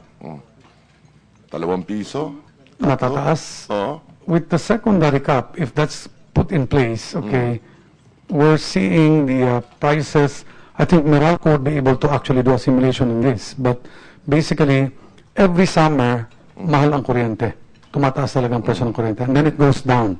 It's a cycle. Yes, I understand. From the last, if I recall correctly, the increase from non-summer to actual summer was about 60 centavos or 70 centavos ang increase ng Meralco. Okay. Now, potentially kung wala tayong gagawin at that particular time, it can probably go up higher than that. But it will go up definitely on summer. Pero wala na yung 4 pesos. Well, I don't see the 4 pesos being 2 possibility. piso. Posible. Without the secondary cap, posible ang 2 piso. Okay, sige. I won't belabor the point. I'm just trying to get information so that, we'll know how to work this out later on. Okay. The cost naman of contracting, what are you looking at? Dun sa 900 to 1,500 megawatts. Per 100 megawatt na lang, how much are you looking at? Can I ask Pisam to, because they're actually getting all the quotes right now rather Okay. than the OE. There must be an idea, di ba? Good morning, Mr. Chair. Yes. We discussed this briefly earlier with Senator Osmeña. Just to give you an idea, we're talking to maybe 4 or 5 suppliers. Mr. Chair, if we can just talk about sale vis-a-vis lease, no? So bibili ninyo yung planta. Yes, Mr. Chair. What are you going to do with that after? Well, with the time period needed here is roughly 4 months, no? So if we purchase it after the 4 months when it's no longer necessary, then either maybe we can privatize it, bid it out, So bibili nyo, tapos bebenta ninyo. or sorry, Mr. Chair, or be used as a security asset, no? Either of the two. Okay. Now on the Generator ng gobyerno. yes, Your Honor. That's a possibility. Yes. Okay. Now, just to give you an idea, Your Honor, on the Mas mura ba pag bibiliin kaysa ililis? very almost the same yung price, Your Honor. So halos pareho lang. So we'd rather focus on. We might as well just So purchase you're it. saying if you rent it, halos pareho lang ang presyo kung bibilin mo. Yes, Your And Honor. that's why you're saying, bilhin na lang natin. Yes, Your Honor. Sige, magkano naman? Roughly for 200 megawatts, Okay. Your Honor, it will come out to around 2.5 billion, broken down as follows. Okay. So 2.5 billion per 2.5 billion, that's the aggregate price, Your Honor, no? Broken down as follows. 7 hours a day for 4 months, okay? It will come out to roughly 13 pesos annual cost per kilowatt hour. Okay. Now, that 13 will be broken down as... Hindi. Ano muna tayo? 2.5 billion per 200. Yes, that's the aggregate. For 1,000 ang kailangan ninyo. For 200 megawatts, Your Honor, yes. So, Now, teka. Kung 1,000 ang kailangan ninyo, di times 5 yun. yes, Your Honor. 12.5 billion. Yes, Your Honor. Okay? Will that be operating or standby pa lang yun? Naka-standby, Your Honor. Connected to the grid, standby yun.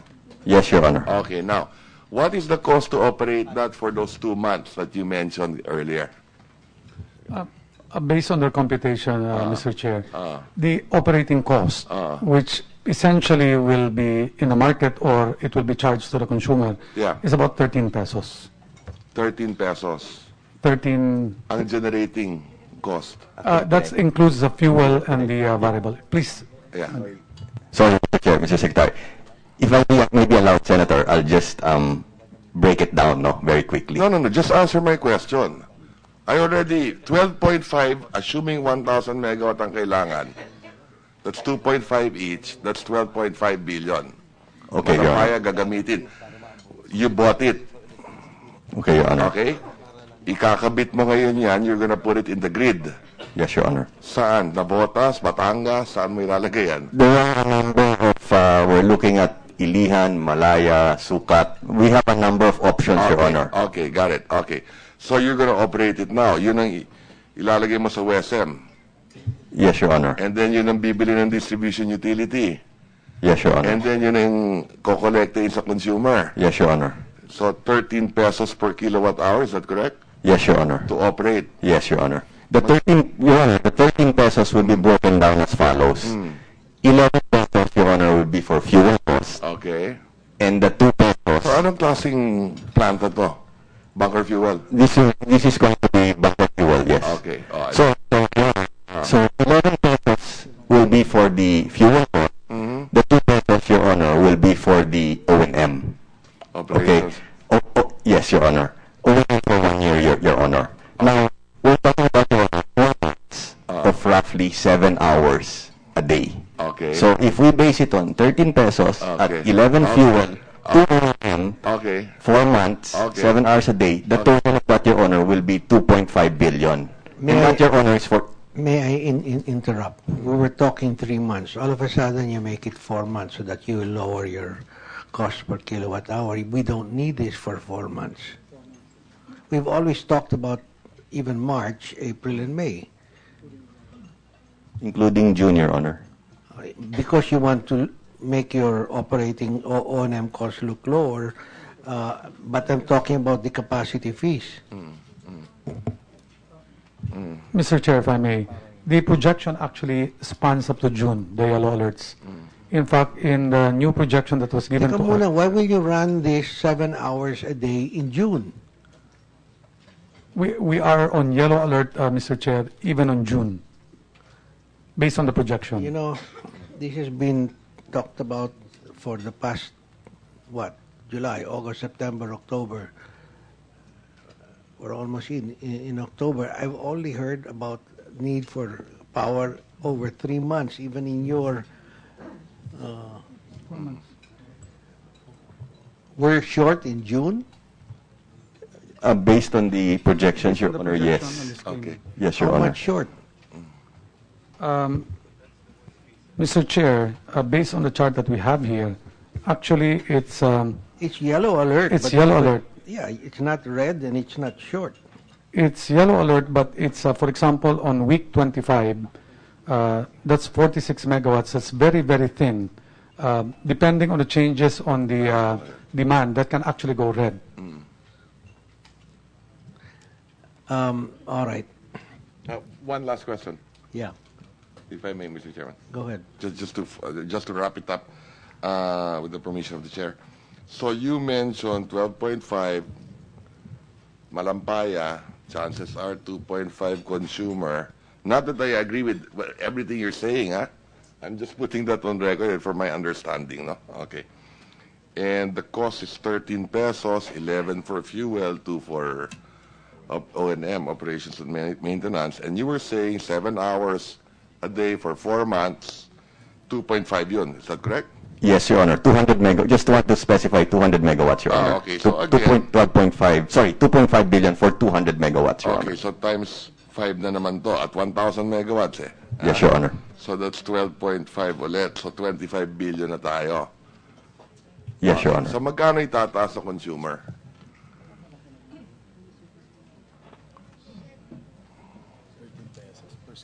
Your Honor, if I may clarify, no, and maybe Secretary Petilla can correct me if I'm wrong. My understanding, PISALM is going to contract up to a maximum of 300 megawatts only, not 1,000. No, that's okay. That's okay. I'm asking the question based on your presentation. I understand. You already said in the record 300 lang. Okay? But again, by looking at your reports here, your scenario, your worst case scenario is 1,500. Not that I agree. It's 1,500, it would appear to me. And that I took this from you. Yeah, understood, Not from my Your Honor. office, and then it says 900 to 1,500, more or less. Okay? You still contract that eh. It could be 300 lang yung generator, and then you'll buy it from the domestic sources, Yung 300, probably foreign yun. Okay?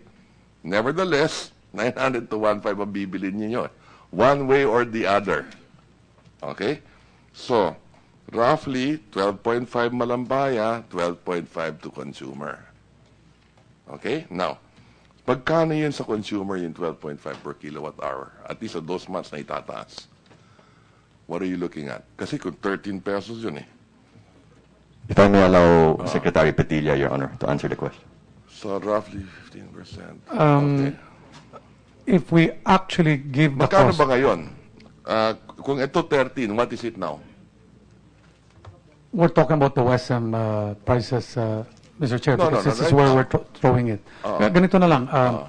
Let's look at the, but probably Meralco can help me out on this because they do the computation. At probably roughly around 1150 or 550 generating cost of Meralco. Okay, if you add, based on the initial computation, 300 megawatts.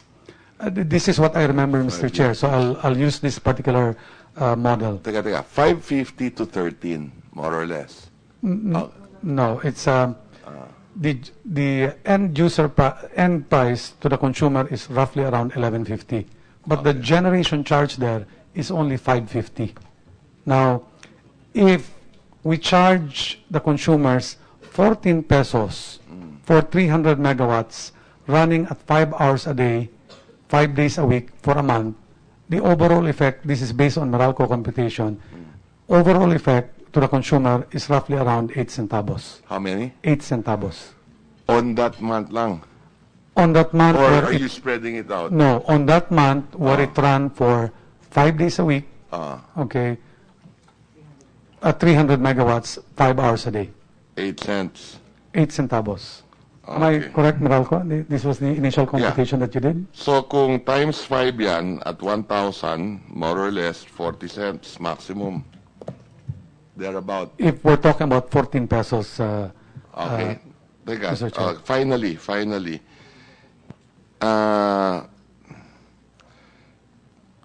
That's assuming 12.5 billion na ang halaga to the consumer.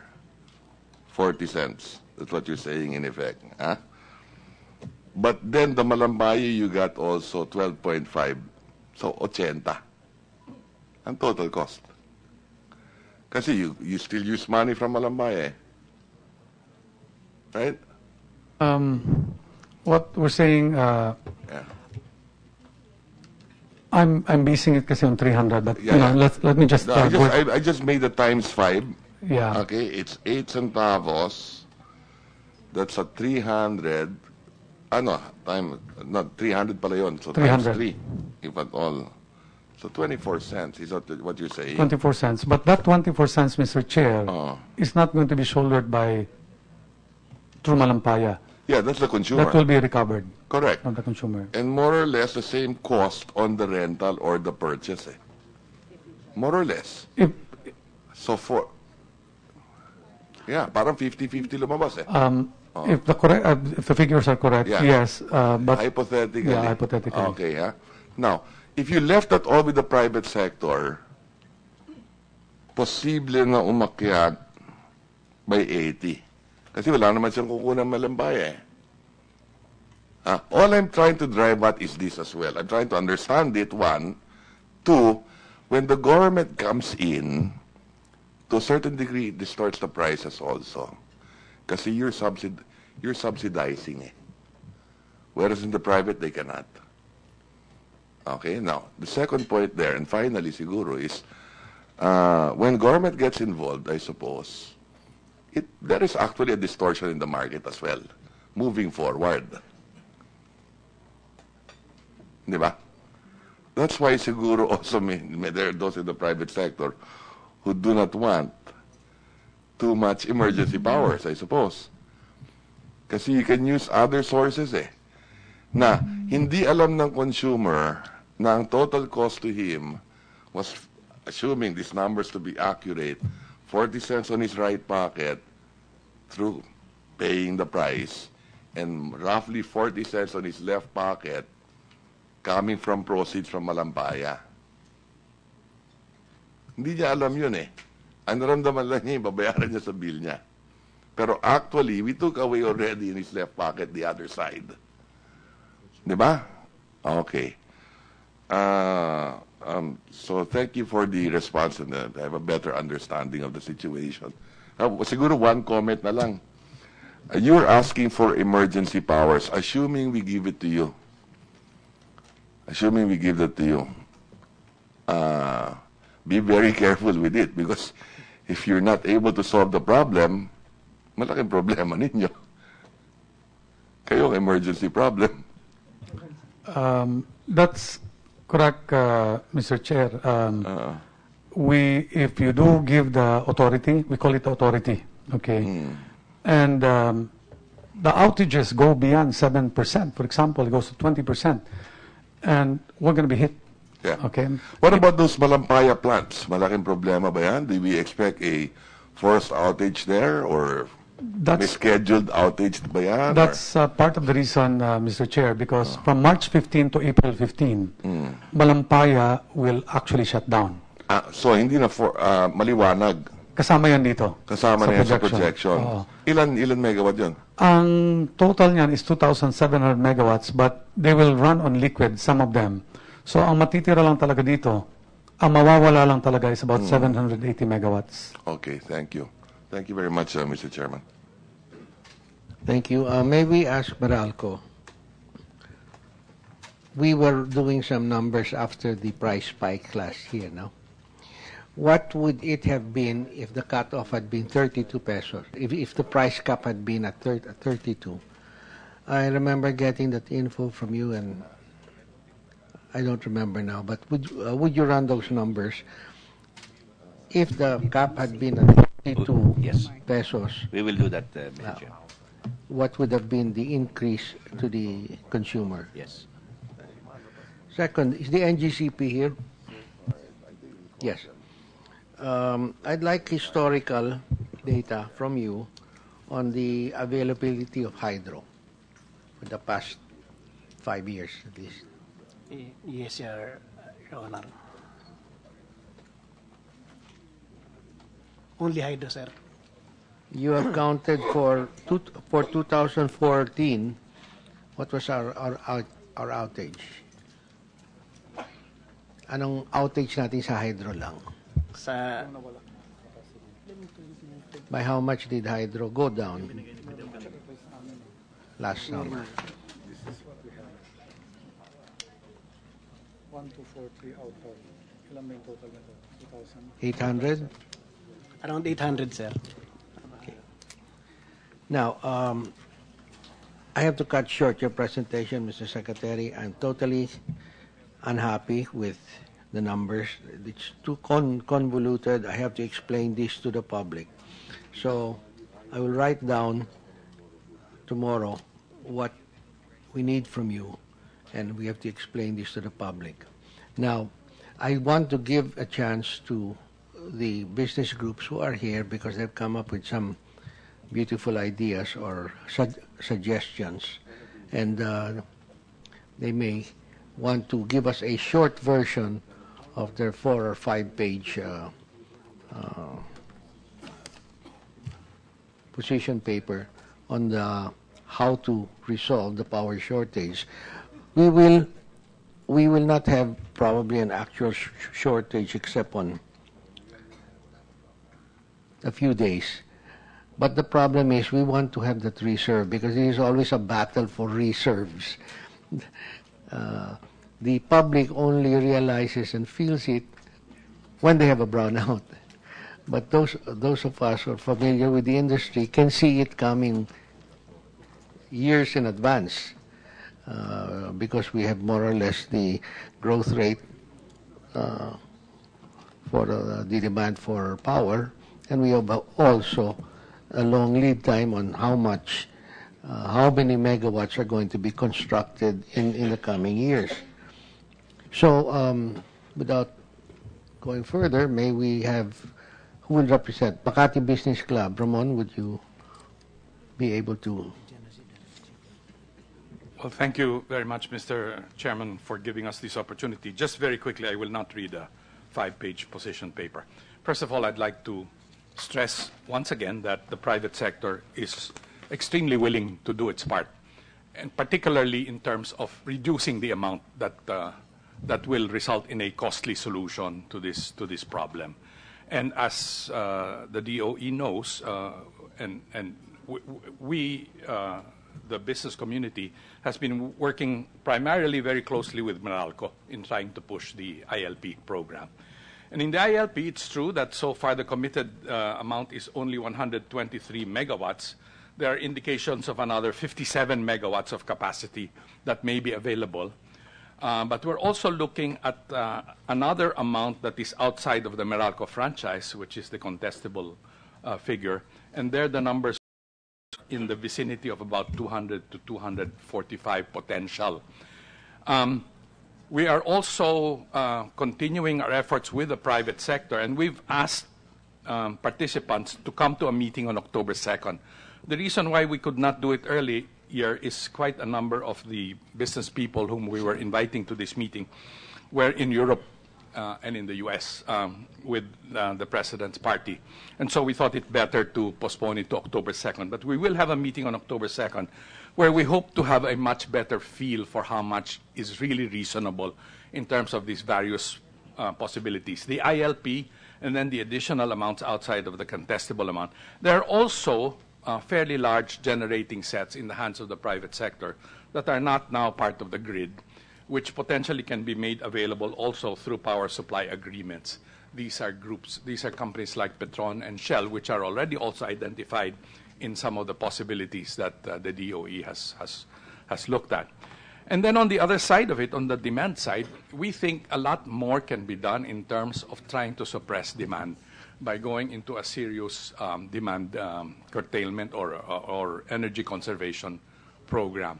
Things like turning up air conditioning units by 2 degrees, or even inducing users of air conditioning units to switch to inverter type. There is time to do that, and considering the amount of money that will be required to lease these power plants that are being considered, our thought was if there are less expensive ways of doing this and still avoid the brownouts in 2015, then we should really examine all of those possibilities.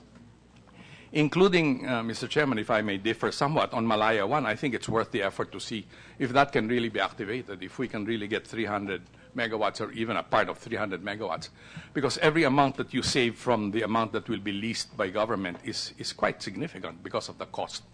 On the other hand, having said all that, I think the private sector is also one with the government in saying that we really cannot afford to have massive prolonged brownouts in 2015. That will really have a very serious effect on the momentum of our economy and on the attractiveness or lack of attractiveness, if you will, of our investment climate. So really, the challenge really is for us to work together and do all we can at the least cost possible to avert that problem. And that's why we are offering our hands in terms of cooperation and trying to do what we can. If I may, Mr. Chairman, one final point. This problem will recur unless we address the problem frontally. And we really need to address it. What we really need are additional peaking plants that can be turned on and off during the peak hours. And as you said earlier, these are not more coal plants. Coal plants generally go into bilaterals. And my understanding of the energy industry is the capacity trails demand, because capacity normally looks for bilaterals that they can enter into. In fact, financing is only made available to plants that are able to enter into bilateral contracts. And therefore, the demand has to be identified before the capacity is put in place, which means that if that is always the pattern, there will always be a lag in terms of the amount of energy available. The answer is to encourage more peaking plants to come on stream, and that means gas, and that means bunker fuel. But for that to happen, really the WESAM secondary cap has to be a more reasonable number. It really will not work with the secondary cap that has been imposed, which is extremely low, and does not allow peaking plants to recover their capital costs. And that is really one of the reasons why there are no additional peaking plants that are being put on stream. And as I said, if we do not address this problem will recur. It won't be a 2-year problem. it will go on further on. So I really think those are the points that I would like to leave with the body, Mr. Chairman. Thank you. Thank you, Mr. Del Rosario. Now, Mr. Del Rosario, I just wanted to have a breakdown more or less of what of the list that you have, and that will be a work in progress, and that will be constantly updated. Is Petron included in your list? As a possible supplier of under a power supply agreement, they are one of those that have a significant sized genset of, I think, about 60 megawatts. Is that coal or no, that's diesel? bunker. Bunker.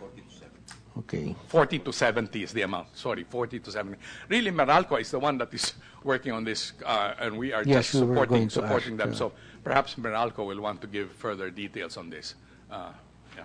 Does your list include the members of SAPI? I understand they've got. I asked Mr. La Chica to. Well, SAPI did come to our meetings, and we're hoping that they will also be there on the second, but we're not yet counting them because I think, well, SAPI can speak for itself since he's here now. Yeah. So, when we talk to Makati Business Club, we would assume that SAPI is already included.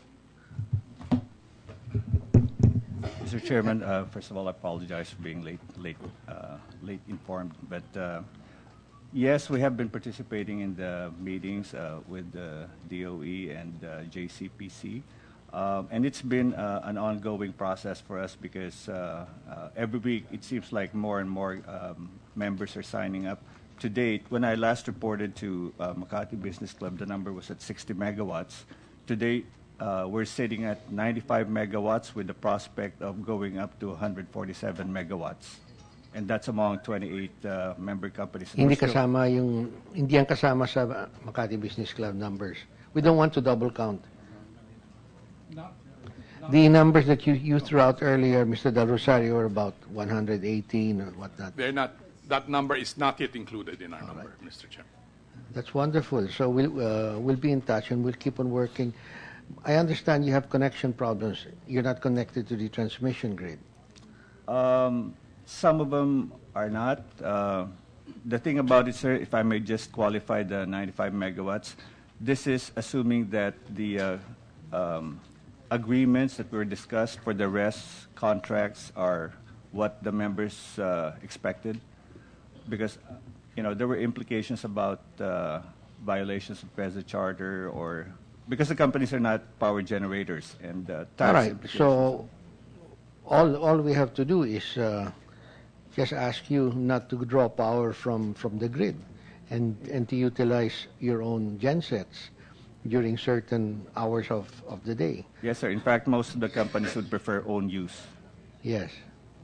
Anyway, I don't think there's anybody that has more power than he needs in a factory. It's usually just a 40, 50, 60% of your peak demand. So that's great. Mr. Chair, here. Who's that talking? Here. Yes, I just want to clarify again, either Mr. De Rosario or Mr. La Chica, how much is the available again capacity for from contestable customers for ILP purposes?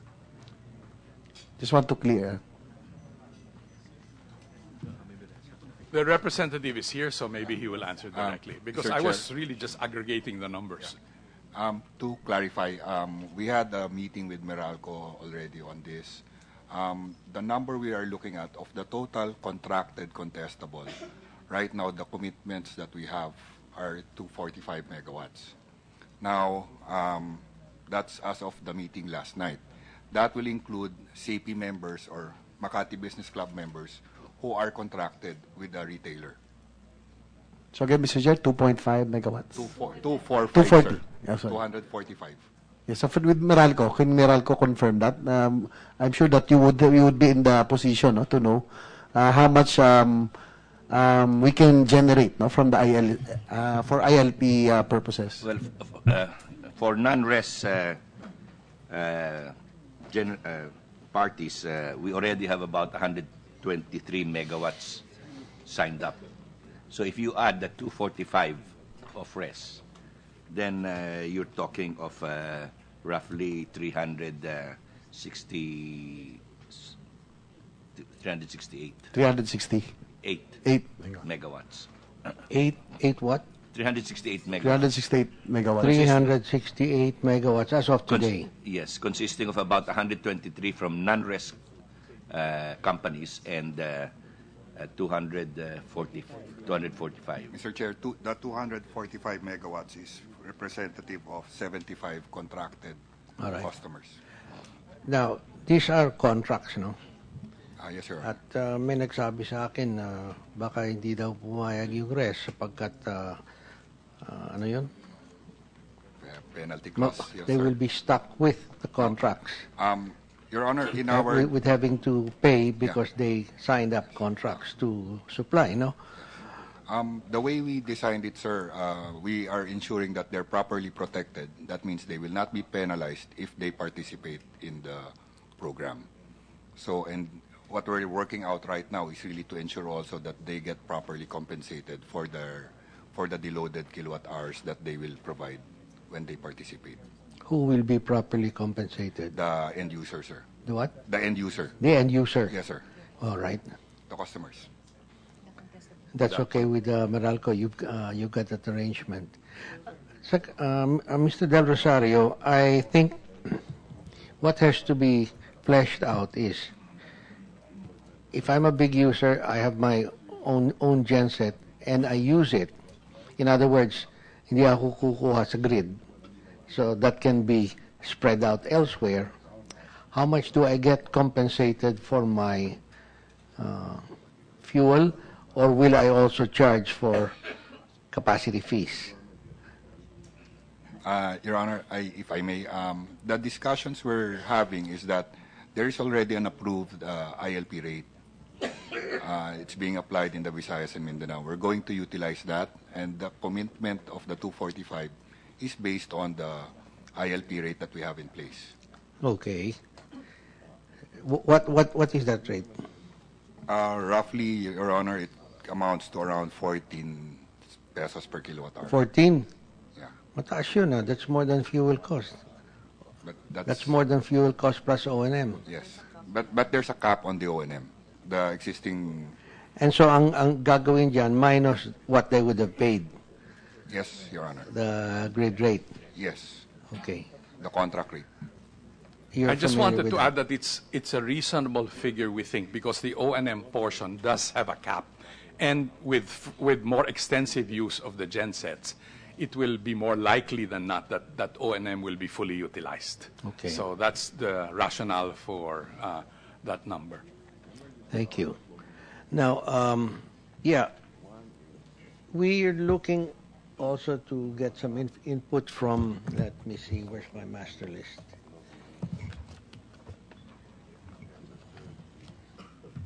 Yeah. Mr. Chair. Who's? Here, Mr. Chair. Yes, Mr. Secretary. Yes. Can I just ask, we've had this discussion with MBC, SAPI, and Meralco and RESA, if the ILPs can be qualified as well, because not all of them can run for more than 4 hours. And when we talk about, for example, 10 megawatts of generating capacity, when they actually use it for their own use, the displacement is not necessarily 10 megawatts. They can be a 5 megawatt user. Yes, we are aware of that. We mentioned that in the hearing the other day, and they will certainly fine-tune it. And the committee will certainly ask them to fine-tune that. So we're not taking their nameplate capacity and saying this is what we can expect, no? Baka divided by 2 pa yan eh. Yes, go ahead. If I may, Your Honor, what we're doing now is, because of the nature of the transactions of the retailer, what we're counting is really the contracted, because immaterial of what the genset capacity of the end user is, it's our baseline reductions are based on what they contracted with us. Yes. So, but you know, this is the fine tuning. Yes. Don't ask the committee to go into that. Yes, sir. I mean, we take it for granted that you'll know how to protect yourselves and the customer will know how to protect himself. But let's say my peak demand, let's say I own SM Mega Mall and my peak demand is 5 megawatts, and I only have a genset that can supply 2 megawatts. That means I'll still be drawing 3 from the grid. But on the 2, we already decide on how much I will be compensated, di ba? Less the grid rate. So kung 14, less 5 naman. Ramon, di ba? Okay. Yeah. Less 6, less 7, pwede. Okay. All right. Now, let's hear. Is the PCCI here? No. Yes. Mr. Austria, thank you. You also submitted a position paper. Would you like to summarize it for the record, and we will consider it as part of the record? Yes, we thank the committee for inviting us to participate in this important hearing. As we've seen earlier, what had been presented may or may not happen, so that it's the PCCI's position that whatever should be done should be perceived as temporary, since these are measures that are used to address what may or may not happen. But the solution or remedy must be one where the resulting power cost increase would be the least cost and temporary, preferably only during that period when the anticipated shortfall would occur. If the plan of the national government is to subsidize the cost differential, then the consumer should not be substantially damaged.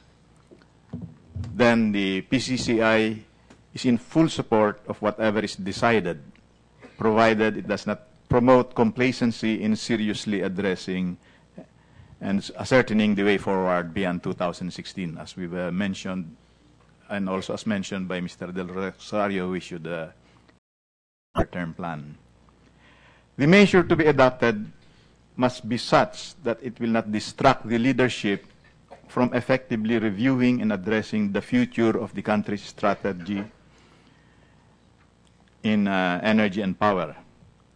And if the measure being considered is to contract either on lease or direct purchase of capacity for a limited period, PCCI would like to submit that this step or action be endorsed to the qualified or seasoned distribution utility that is now on the ground, experienced, and knowledgeable on how, when, and how much to contract such capacity under the supervision and guidance of either the DOE or ERC, and on terms and conditions preferred by both government agencies.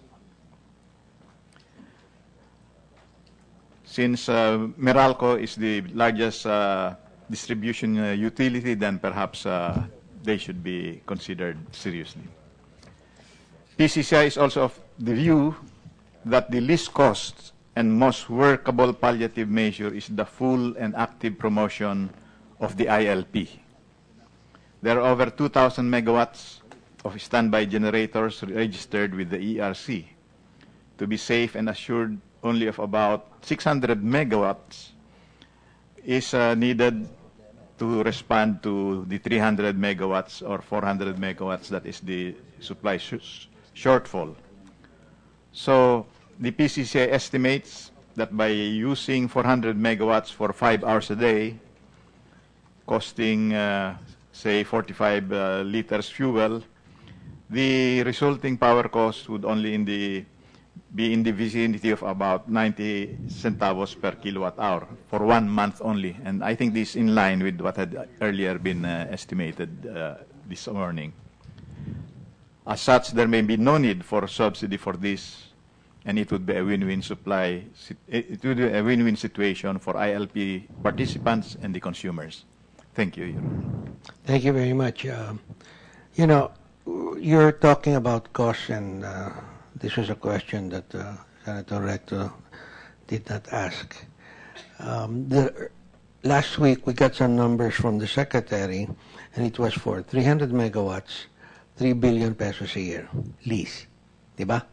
And so, because those are the numbers supplied to us, we ran the numbers. That comes up to 25 pesos per kilowatt hour capacity fee. If you sit and look at the plant, it's already costing you 25. Then your operating cost, O&M and fuel, will cost you about 12 to 14 pesos. So you're talking about the Filipino paying 35 to 39 pesos per kilowatt hour. That's what it's costing us. I mean, it doesn't matter whether it comes from Malampaya or it's shown in this bill. Pera rin niya yan eh. We could have built so many thousand more school buildings and so many thousand more homes. So, I mean, that's a political thing na, wala sa bill niyo yan, hindi ninyo babayaran yan. Binabayaran niyo yan. Any inefficiency in government, you're paying for. And this is one of the biggest inefficiencies that we have seen, no? So, you can rebut that if you want, but I'm getting about 25 pesos per kilowatt hour capacity fee based on 6-hour days or even 7-hour days, 5 days a week, 3 months. It'll go down more if you divide it over 4 months. So, I mean, it's just horrendously expensive. If we can get power from through the ILP at 14 pesos, less 5, net 7, no?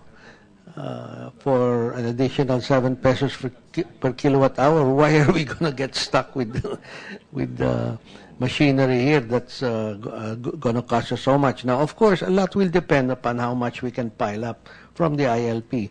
But they did it in Cebu without any emergency powers, without bothering the national government, and they got 60 megawatts. And what's the total demand of Cebu?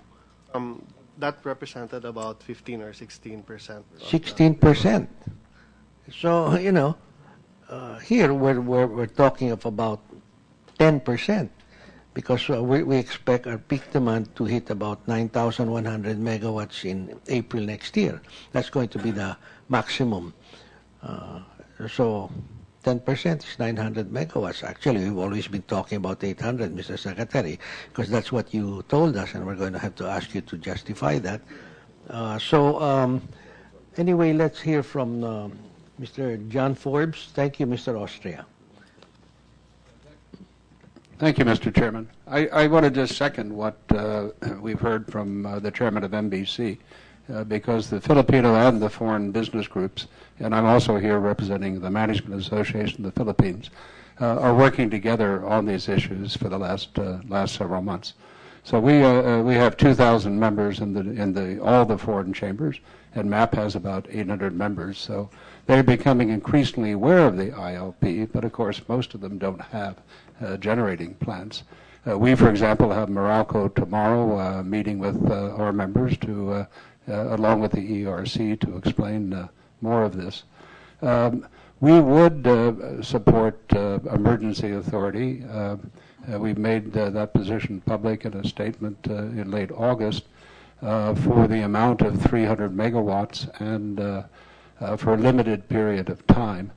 I think, as was pointed out at the beginning of Mr. De Rosario's statement, that we are at a very critical point in Philippine economic growth and the international image of the country, and in attracting foreign direct investment, which doubled last year over a period of 2 years and is always showing signs of increasing by a significant number this year. And what we don't want to repeat is those terrible headlines that we had in the past. Let me just mention a couple of the issues I hope the committee will look into longer term, and that is the authority of LGUs, or people in small communities, to actually block projects of national significance. I think that was relevant to the absence of several hundred megawatts coming on stream next year that the Secretary can't count. And we know what we're talking about, as well as the judicial system that also slows that down. The permitting process also needs to be streamlined. It takes about 5 years. I understand the United States it takes about 3 years. So always the environmental and other, you can't get rid of it, but you can streamline it considerably. there's no interconnection to Mindanao. So when Mindanao has a surplus in a couple of years, we can't avail of it in the Luzon and Visayas, and that's been discussed for 10 years and not implemented. And then finally, I'll close by noting the demand side. It's been estimated that 20% of the electricity being consumed could be reduced through energy savings. And that didn't come out so much in what MBC was referring to, but there are details in the statement that was issued by ECOP and MBC and the European Chamber several weeks ago. There's a tremendous amount that can be done in energy efficiency, reducing demand, raising thermostats, and of course doing green buildings. There's no incentive at all in this country, financial incentive for energy savings as there is in my country, the United States. Thank you. Thank you very much, Mr. Forbes. Now, Mr. Ernie Leong.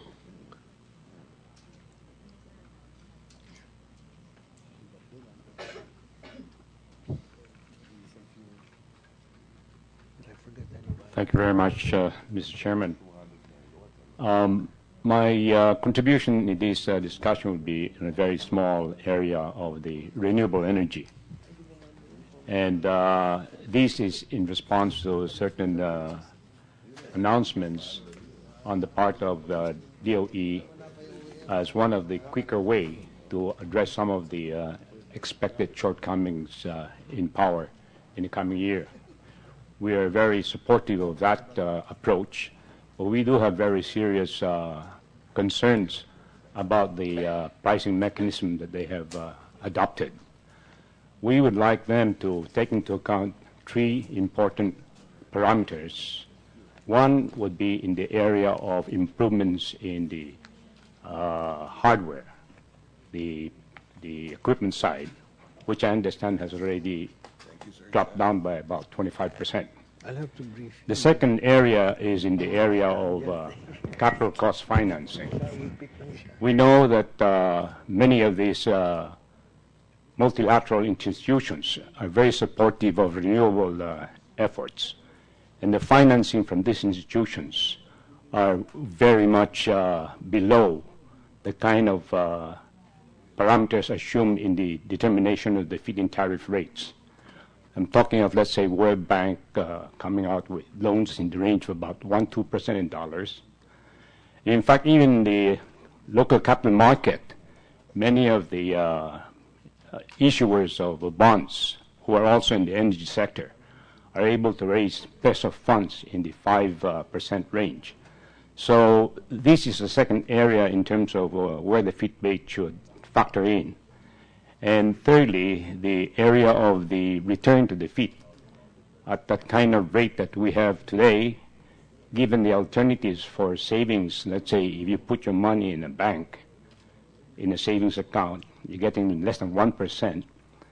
I don't see why we cannot see a return in the energy sector, in the renewables, in the range of about 12-13% rather than 16-17%. So these are basically the area that we wanted to focus on. We're very much supportive of renewable. It should be on terms that will not be passing on the costs to the consumers, sort of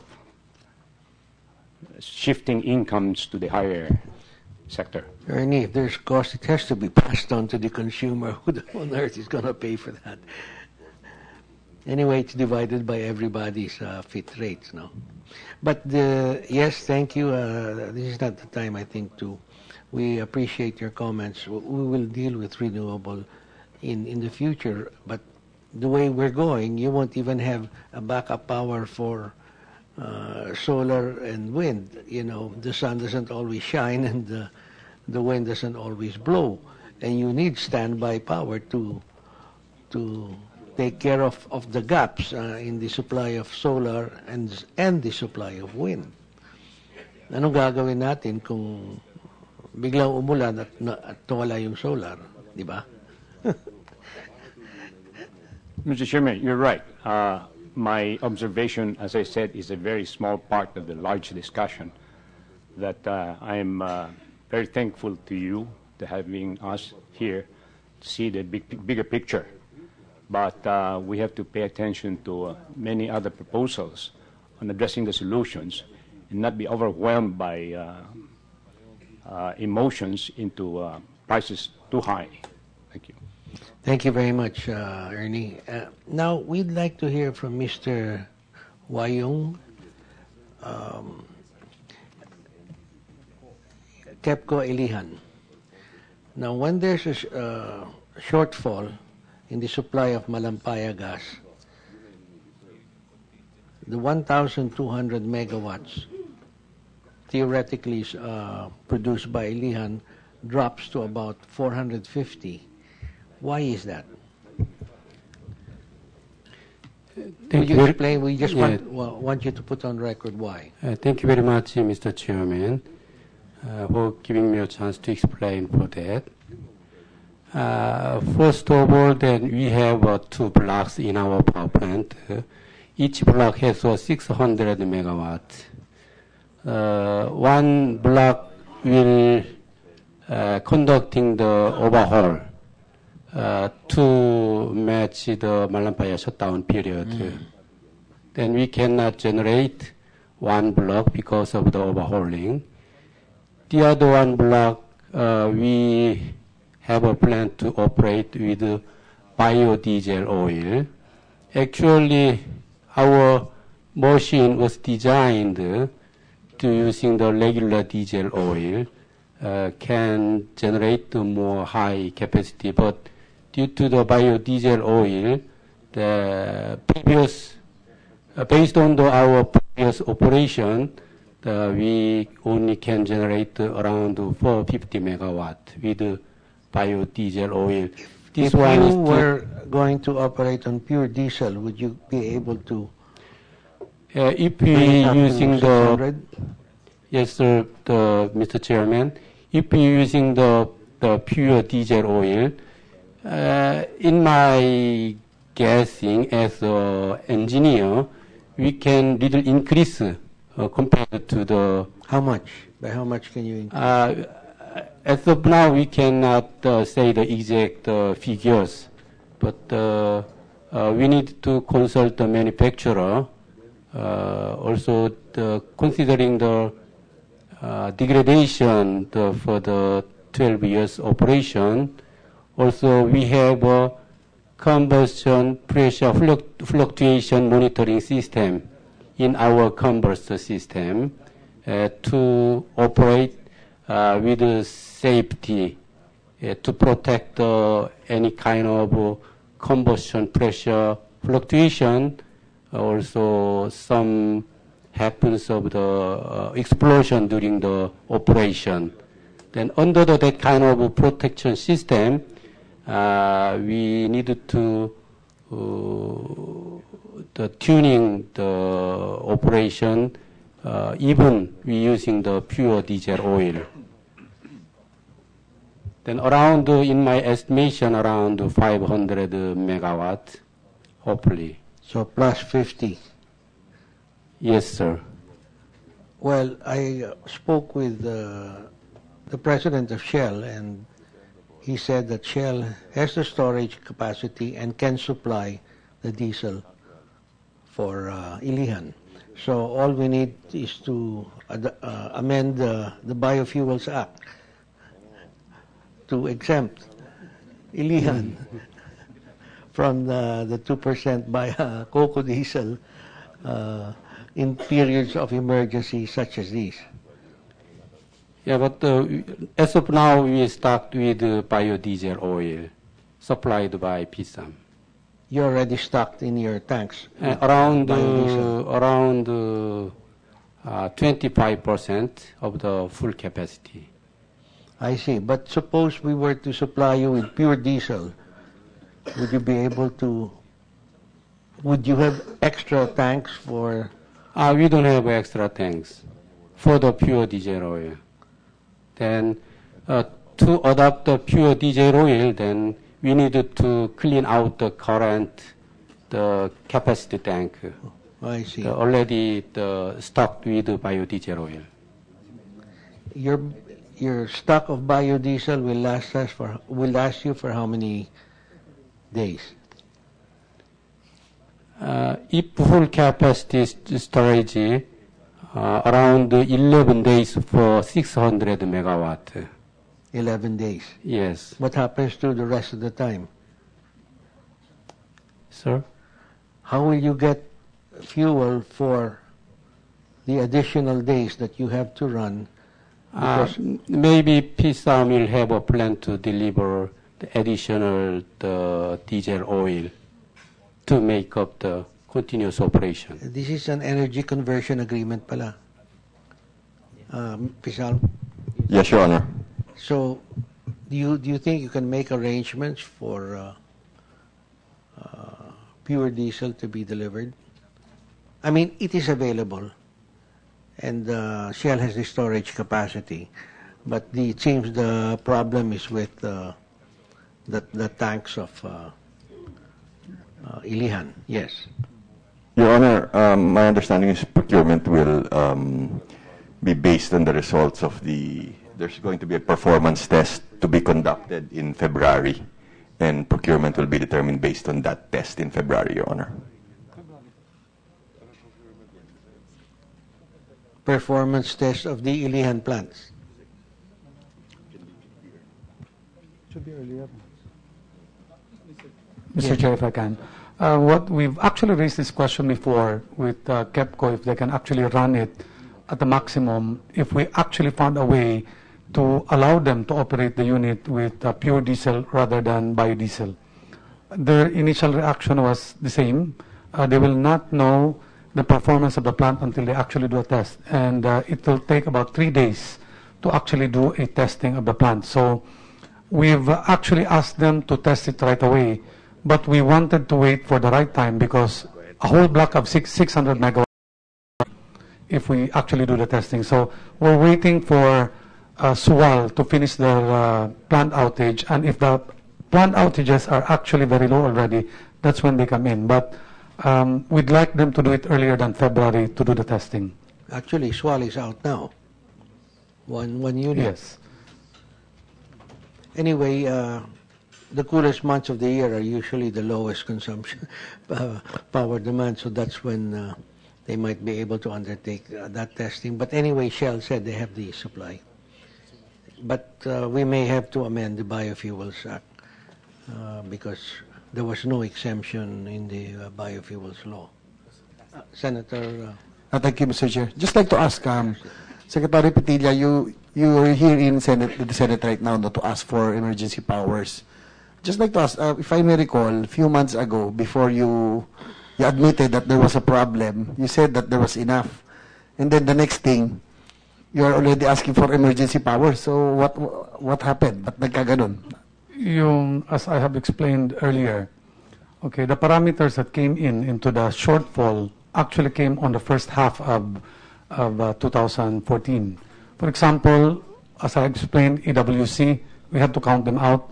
Ang problema nila, mayor's permit, we helped them out, nabigyan, hindi pa rin nag-deliver ng turbina. So we simply had to take them out because they kept on giving us dates which were not going to happen at all, even just on the work plan that they gave. The next thing was actually Malaya. Malaya camped out in the middle of summer, basically. That's 300 megawatts that we couldn't count on. We only found out about na kailangan talagang i-overhaul to is June. And then, so that means, Secretary, Mr. Chair, that means we cannot count on Malaya anymore to be online, no? And when the problem months come in 2015. There's a chance that it will run, but it's a small chance. As you said earlier, there are no parts available. No? All are fabricated. No, so that would probably add a year. That would take about a year, or even if it run, Mr. Chair, at this point, if the two Malayas run, they can only run for 30 days because of fuel constraints. So really, if it even kumaayos yan, and Malaya 2 is running, you will not realize the additional capacity being used there at all. Okay, and at the same time, the projections that we had, yung outages natin, lumaki. So ibig sabihin, we have so many plants going down, compared to the previous years. That means also that yung Malaya will also run extended, because before, Malaya would only run on certain periods. Now it's going to be the entire summer. And actually, meron pang nadagdag, bago lang. We're hearing also that a plant will not come online on March as expected, so we're trying to monitor that as well. So with all of these things happening, we had to set a cutoff date. Actually, the entire summer, we were not sleeping because we had so many red alerts and yellow alerts. So we wanted to wait for the entire data to come in, and our cutoff was end of June of 2014. Mr. Chair, if the Senate, for example, the Senate and the Congress grants you the emergency powers, March, the problem months is really about 6-7 months away. How long will it take you to set up? For example, to bring in the gensets, to put the transmission lines, the transformers. So, will we have enough time before the March 2015 comes in? Thank you, Mr. Chair. Again, I'd like to emphasize that these gensets, whether purchased or leased, are last resort.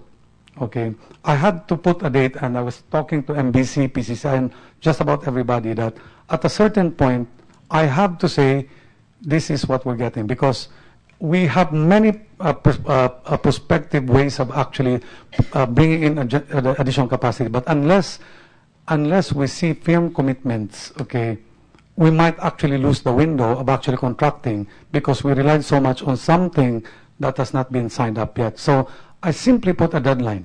So your question is, can we actually put them in place? Right now, the deadlines that we're putting is not my deadline. I'd like to make this clear. These are deadlines being given by suppliers more than ourselves. As far as I'm concerned, the ILP deadline is February 2015, because we can work on that until 2015 and we will not rest. However, as far as this option is concerned, because there are many options, the suppliers, they did say end of September, which is 5 months. But right now, as we speak right now, they're actually going around the different sites to see whether they can actually install it end of October and make it to February. Then they'll come back to us and say it's not doable anymore, or they'll say that it's doable, but there'll be cost. So we're exploring all options, but we're not letting go of ILPs. We will continue to work with them. Last point, Mr. Chair. I think most of the senators are just worried for example, we really got the emergency powers. We do not want a repeat of 1990s, no, where I think it was abused, no, by having IPPs. We were paying for electricity that we're not using. So now that Mr. Manny Ledesma earlier explained, Mr. Secretary also, that we will be purchasing just in case, no, instead of leasing these power barges or these generators. What would be our guiding? Would we be paying, for example, for electricity that we're not using? Again, even if it's not running, are we going to pay for it, the consumers? If it's a lease, then really you're paying for capacity at this point, even if you don't need it. If it's a purchase, it's the same, because there is a capacity fee involved, probably lower because it's an asset. Okay. If it's a lease, how long is that? Yung minimum Actually, when we floated this, minimum, Mr. Chair, yes. When we floated this, okay, we were getting, even up to now, we were getting offers of 5 years. And I said, 5 years is just too long, because it's really full. And most of these are actually mothballed plants that they're trying to revive, in a sense, but they have to recover the cost. The lowest that we got was actually 2 years. If somebody can offer 6 months, even better. But that's the lowest that we had so far, 2 years. So do we pay for electricity that we do not use, or capacity? Yes, that we do not use, to ensure that we have. But as I said, this is a last resort. If I get my numbers, participation, ILPs, all these numbers, and they're firm, then we may not actually need these additional capacities that we need to purchase. But we do need some sort of probably emergency powers. Don't like to use emergency, probably authority, in making sure that the measures mentioned by the private sector are actually fast-tracked. Okay, that's all, Mr. Chair. Thank you. Thank you. Yes, we will be paying for power. No, because these are peakers, so you only utilize them during summer, and the rest of the year you're still paying for them. Now, what about outside the Meralco franchise area? What kind of arrangements have you been, or discussions have you been having with regard to the ILP? Mr. Chair, we've actually asked NEA to gather all the ECs, involved, and also inventory the ILPs located in those areas. Although not all of them actually have ILPs, The small franchise areas like Abra, for example, they don't have ILPs at No, this we point. know that, but I mean, you have Clark, you've got Subic, you have large industrial areas. Pangasinan is sizable. We are continuously Cement plants outside the... We are working with them with all ILPs. We do not choose just Meralco. We're actually considering all ILPs, including those outside of Meralco.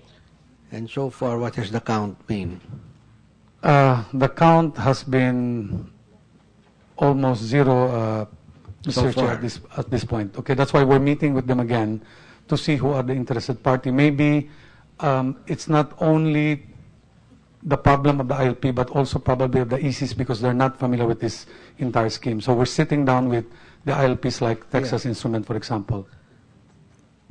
Hindi ba we can make it standard that just use your own power so that there'll be no more problems with connecting to the grid and measuring with what power they deliver. Basta from this time to during these hours, we're going to have to drop you, and you'll have to, you're a drop load. So, di ba?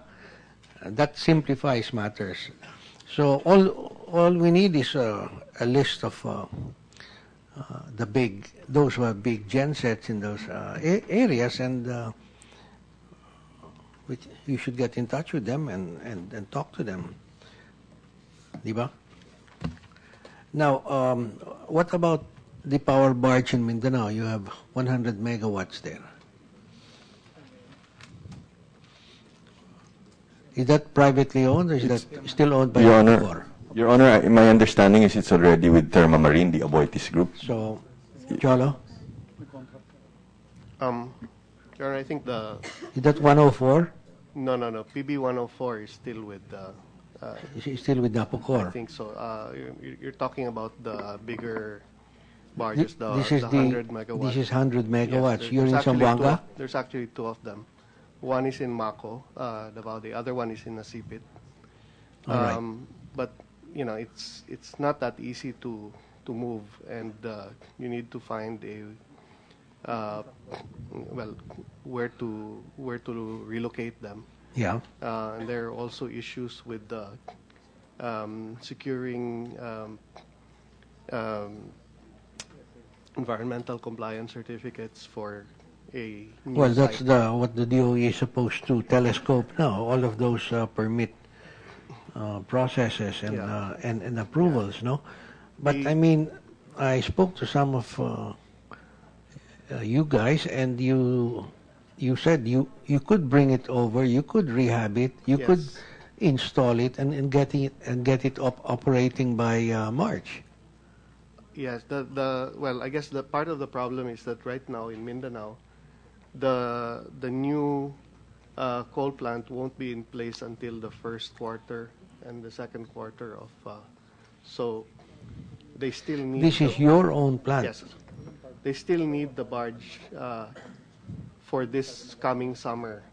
For 2016, that can be available, assuming all the other requirements are met. It's just the initial timing of, and we have contracts with various customers in Mindanao that are supposed to supply them until the. So we can only depend on 2016. Yes, sir. Thank you, Cholo. Mr. Santos, your group has 100 megawatts Avion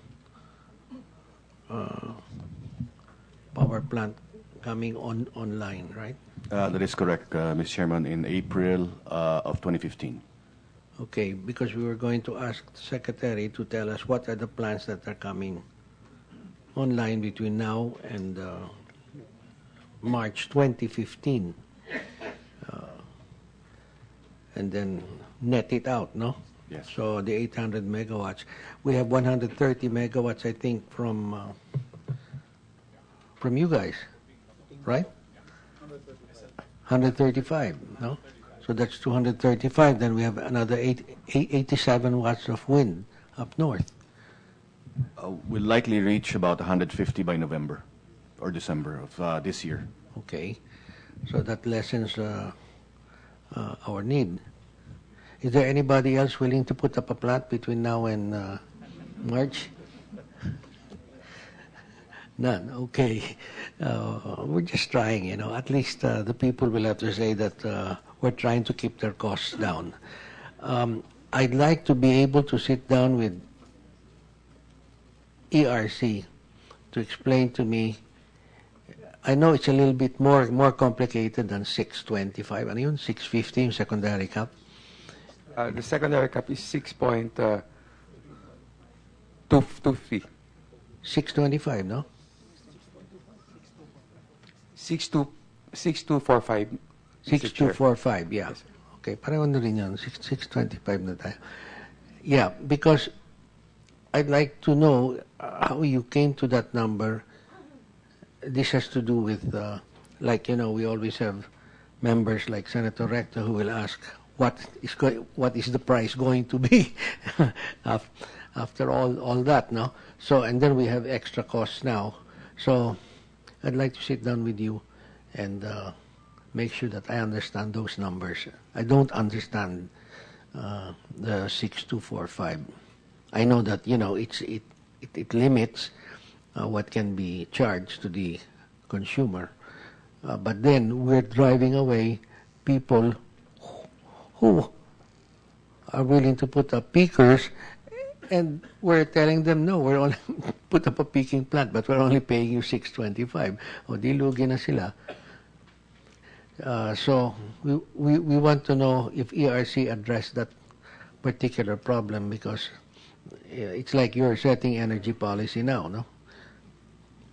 Mr. Chair, the secondary cap is under review, and the intent of the Commission is to come out with a more permanent mitigating measure after December 8 or even earlier if there is already one. We'll be having a public consultation on this matter on September 29, and we have received already inputs When you from have public consultation, who attends? Who can understand this?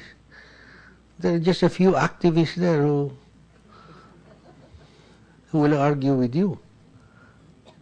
Yes, Mr. Chair, but we do also would have regular attendees like Meralco and other industry players. But we want to attract more. This is not the time to to repel them, and we're doing that with that kind of secondary cap. The primary cap was already lowered to 31, and you know, I had suggested that to Secretary Rene in 2011. Yet when I saw spikes already happening, but the thing is, that was already a bad signal to the private sector, because we told them, we will have a free market here, and like the gasoline industry, we don't tell them what to price their products at. We just try to put some public pressure on them by tracking international prices, particularly plots of Singapore. But other than that, we're not supposed to be interfering. I know it's politically popular, yes, but unfortunately, we're not supposed to do that. We will be hanging our own selves. Now, there are other resource persons. Did they want to? Yes, Mr. Bat. Thanks, Mr. Senator. I appreciate the opportunity to speak. I think representing AES here, I think we wanted to throw out one other potential solution that might help to mitigate some of the issue. We'd appreciate that. On one of the previous charts, part of the addition and subtraction included regulating reserve capacity. And so part of the way we got to that was by including the requirements for ancillary services. So you asked whether anyone has an additional generating plant that they can put up in 6 months, and while we don't have that, we do have a technology that's based on energy storage. It's called a battery energy storage technology that we've deployed around the world. Is that what they call accumulators? No, these are actually lithium-ion based energy storage That's technologies. expensive. Well, so we've deployed this in parts of Latin America and the U.S. Over 250 megawatts operating today. We can provide it here in this market at the same cost that other ancillary services are being provided. How long will it take you to set it up? So these are modular-based units. We Yeah. can generally do them pretty quickly. I think a lot of the issue has been we have about 50 megawatts of projects we've been working on here with Meralco, NGCP, and others. We've been having a lot of conversations. These things could take 6 months to work up, but they need to be with the sufficient amount of development activity. We can do it quickly. Well, what I'd mention is that we can probably make, if we act quickly, maybe the tail end of this period, but more importantly, nowhere in the grid do we have sufficient ancillary services, do we have sufficient regulating reserves. So unlike capacity that may or may not be needed after the shortage is over, ancillary services are required, and this is the technology that can provide it more efficiently, we think, and every megawatt that we put in frees up a megawatt for generation. But have you spoken to NGCP? We have. We're in discussions with them now. The DOE has been quite supportive of our efforts. I think there are a number of stakeholders who have been quite supportive. But obviously, this is a new technology. They take time. This would not just be the first in the Philippines. It would be the first utility scale in Asia. But it's a solution. It's part of the solution. Yes, definitely. Now, in layman's terms, what you're saying is you have a battery that will store power. Right? That's right. I mean, you could partner very well with the solar and wind people. Then they'd be able to stretch their. That's a lot of the use in other markets in the world. We use it primarily for ancillary services, but we get a lot of interest from grids, sometimes in Europe and other places that have a lot of intermittent resources. Lito, have you been talking to them for the wind? No, not for the wind, Mr. Chair. Not for the wind, but it's actually fit for solar. It's ideal for solar. So, and this doesn't have to be tied to a specific project because it can be tied to the grid, and it helps to stream out some of the intermittency. It's a very, very quick response. So, who would you be doing writing up a contract with? NGCP. We are currently working with NGCP on that. Okay. But as I mentioned, it's a new technology. It takes time to work out the technical specifications. But this may be something, Mr. Secretary, that if it were advanced, could help to be part of the solution next year. Would Meralco be interested in it? We had initial discussions, Mr. Chairman. Does it look interesting enough for you guys? Yes, and we're looking at AES and other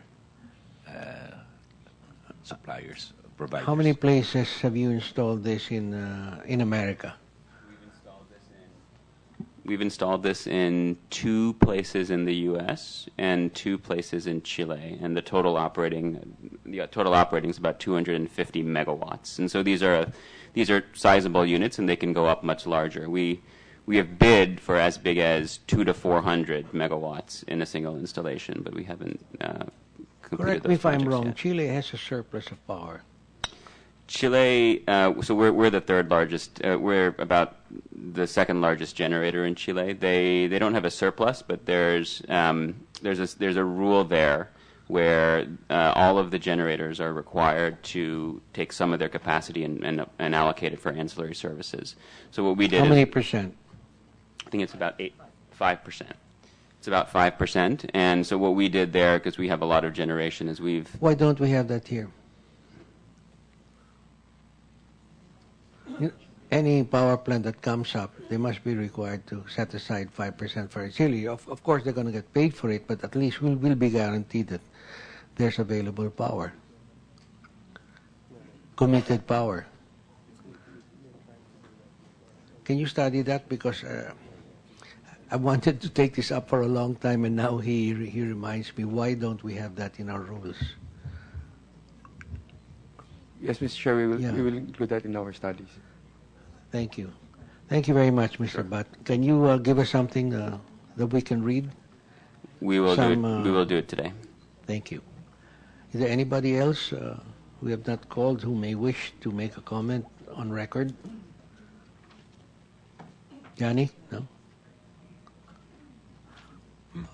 Mr. Chairman, yes, just to please. correct lang po yung Petron kanina. Oo.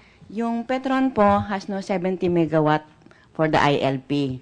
What they have right now is a cogeneration plant that will be available next year. The total generation... When next year, please, Ellen? 2015 po. Pero ngayon, starting na po siya. Ellen, when next year? Because we're really talking about a specific period. 20, March 2015 po. March, okay. Yes. But right now, it's already available. But one unit is already ongoing rehabilitation. Overhauling. So, the total average generation capability of this is about 138.8 megawatt. So, the average Petron refinery load by next year is about 128.8 megawatt. So, they can only give 10 megawatt excess to the grid. No, but we're not talking about that. Does Petron draw power from the grid? No more na. Hindi na po. Today, you don't draw power? No, they don't. So there's They use there's their hardly own. any, so less the any demand. contribution. Yeah. Yeah. Less their demand. Right now, their demand is 70 megawatt. The demand of Petron is 70. Yeah, 70 megawatt today, current. And you're, because expect- you're yeah. expanding, that's Yeah, right. you're expanding So- RMP2. All right. Okay. Now, what about Millennium? Millennium made an offer. You represent Millennium? Yes, Your Honor. Yes. We did submit our formal offer to the Department of Energy, which is the rehabilitation of the old Navotas power plant. Is that a gas turbine? It's a gas turbine, Your Honor. It's they have 4 gas turbines. One is 100 megawatts, and that's the initial gas turbine that we have signed up for rehabilitation. And the supplier or the contractor committed that it will be available for commercial operation by March 1, 2015. There remains 3 other gas turbines of 70 megawatt capacity each. We are still assessing the possibility of them also being rehabilitated, Your Honor. Will you be happy with 6 pesos and 24.5 centavos? I'm sorry, Your Honor. It's going to be a peaking plant, so you know very well the cost of a diesel gas turbine. All right. Yes, Johnny. Your Honor, as for 5090 Energy, as most of us are aware of, that in November and December, the plant took a heavy beating because we ran practically 24 hours, and we lost a lot of engines. As we speak, our capacity is only 160 megawatts. And because of what happened in the months of November and December, when our revenues were shall we say, not realized, we've been having a hard time fixing the engines. But is that because of ERC? But Your Honor, we have committed to the Secretary the additional 20 megawatts that we're trying to work on, and we hope that we could still put up some more engines back online in time for the crisis next year. Thank you. Didn't Meralco pay 5090? No, we've contracted. And paid. They're looking for the payment now. No, Your Honor. During that time, we were not yet contracted with so Meralco. this was WSM? Yes, Your Honor. Now, Meralco's up to date, Your Honor. How do you answer that? All those guys who had betted on our economy put up peakers, which is part of the requirements of a grid. We put a cap on them, and they're not getting paid. So now, what is already there is going out of commission. How will you answer that? Mr. Chair, the intent really of the secondary cap is actually to mitigate the expected high prices in VSM during the months of... Yeah, but aren't you at loggerheads with what the DOE is doing? They're commissioning 35 pesos per kilowatt-hour plants, and you're saying, but all you peakers who are already there, who have already invested your time and money, you only get 6 pesos. That's what I cannot understand. What are we doing? Mr. Chair, the recovery by the pickers will not be limited to the secondary cap, because if ever the price they'll get from the WESM will be insufficient for them to even cover their fuel and operating expenses, they'll be allowed to ask for additional compensation that's built into the program. So what do you have pending? Your Honor, we are only allowed to file for additional compensation for the balance of fuel and a little O&M, but the rest we cannot recover, Your Honor. So Why not? Why can't they request? I mean, recover the, what's that? The capacity, the capex? yes, Your Honor. Yes, Mr. Chair. The intent really was for the secondary cap to be an interim, temporary measure. Yeah, but they already did it. It was delivered. That's the whole problem. It would not be so painful if you did it prospectively, but these guys delivered. It would even be painful prospectively because, you know, they have very high operating costs. Mr. Chair, I suppose this is on the regulated prices in Western for the November and December, not the implementation of the secondary cap. The issue of additional compensation, this was raised by some of the participants in their motions for reconsideration, and this issue has yet to be ruled upon by the Commission, Mr. Chair. Additional compensation for November and December, you mean? Yes, Mr. Chair. Why do you call it additional? That was their price, so it's not an additional price. To you, it might be additional, but to them, it's not additional. Yes, Mr. Chair, because when the ERC came out with the March 3 order, the Western prices in November, December were set aside, and regulated prices were imposed.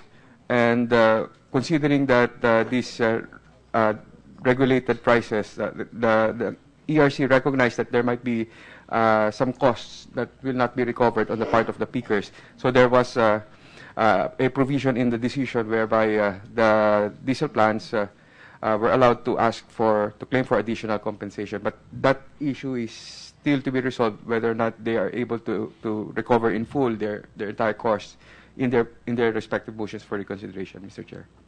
Why can you not allow them to recover over a longer period of time? What's the recovery period that they allowed you for what they approved last November, December? It's still pending, Your Honor. We have submitted our You can't even request. get a base. You didn't get paid anything, you mean? Not yet, Your Honor. It's still we just filed a few weeks ago, Your Honor. No, but he's talking about additional. In additional to what? He doesn't even get the basic.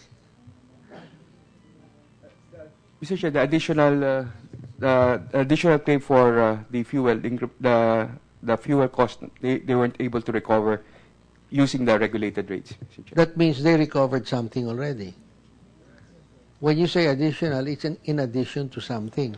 What is that something? I think, Your Honor, it was, correct me if I'm wrong, more or less 6 pesos plus. So you did get 6 pesos? Yes, Your Honor. Oh, okay. All right, Mr. Secretary? Mr. Chair, I'd like this to put in the record. As far as Millennium Energy is concerned, Mike Valencia, he's got 100 megawatts there actually listed. And they have a contract with Meralco, which they signed up, and this will be with ERC. His biggest question before he actually signed the contract with Meralco was, am I pushing through with the rehab? Because if ERC actually denies the rates, which I don't know what the rate is right now, then they're going to be left with a plant without any contract. But they did just the same. They went ahead with the rehab because it started about a month ago. And if ever they are disapproved by ERC, they will actually go to the WESM. So I'd like to commend Mike Valencia for actually taking that risk at this point, because other plants are not willing to actually take that risk. So What are the other plants that are not willing to take that risk? There were other plants like Altafil, for example. Okay, they need a contract approved. There was at one point Bawang, the 60 megawatts, but you know that he will produce it anyway, but it will not come on time. But there are other mothballed plants. You know, the new thing here is I thought I knew every plant. What is Alphafil? Altafil is the plants that they have. They were the ones who bought the plants from Malaya. There's a 90 megawatts diesel plant in Malaya, and then in Bataan as well, there's another 120 megawatts. And they won't do a rehab of those plants?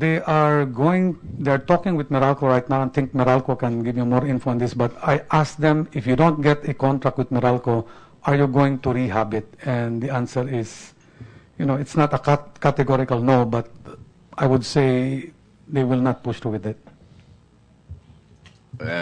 Just for clarification, Mr. Chairman, we haven't signed with Millennium. We're still in discussions. And with Altafil, I don't think we've... What are they asking, a multi-year contract? Yes. 5 years? 2 to 4 years contract, which is quite steep. Yeah, that's a commercial decision that you have to make. What about the 2 wind power plants in Talim? Is that in Talim Island or in the next door? The one owned by Pililla. Pililla. It's ongoing. The group of Vince Perez. Vince Perez, that's right. It's actually going to be commissioned on September 2015. Huh? It's supposed to be commissioned this year. It's delayed, Mr. This is one of the problems that we have. We keep on checking with them what plants are coming in on time and which plants are being delayed. Okay, so you'll furnish the committee with that list, your inventory today, and then your projections going forward. All right. I think that we shall suspend this hearing, and we'll call you to a hearing. The Senate goes into a break tomorrow, but we will be holding technical working groups, so we will let you know. I just want more information to digest, so that we can simplify things and determine where we're going. We will wait for the information, Ramon, from the MBC, and we thank all of you very much for coming here today. Thank you, and this hearing is suspended.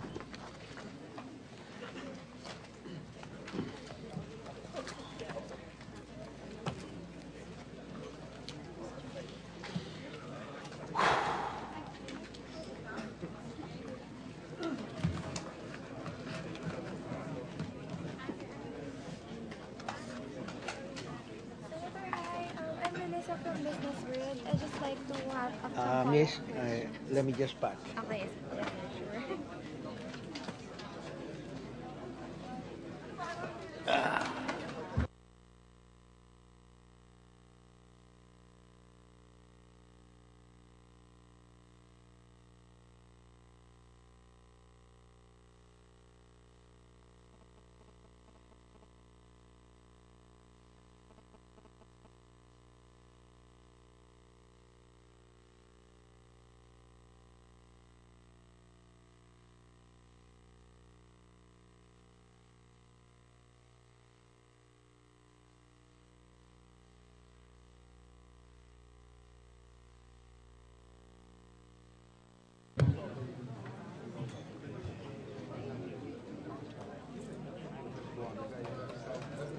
Okay.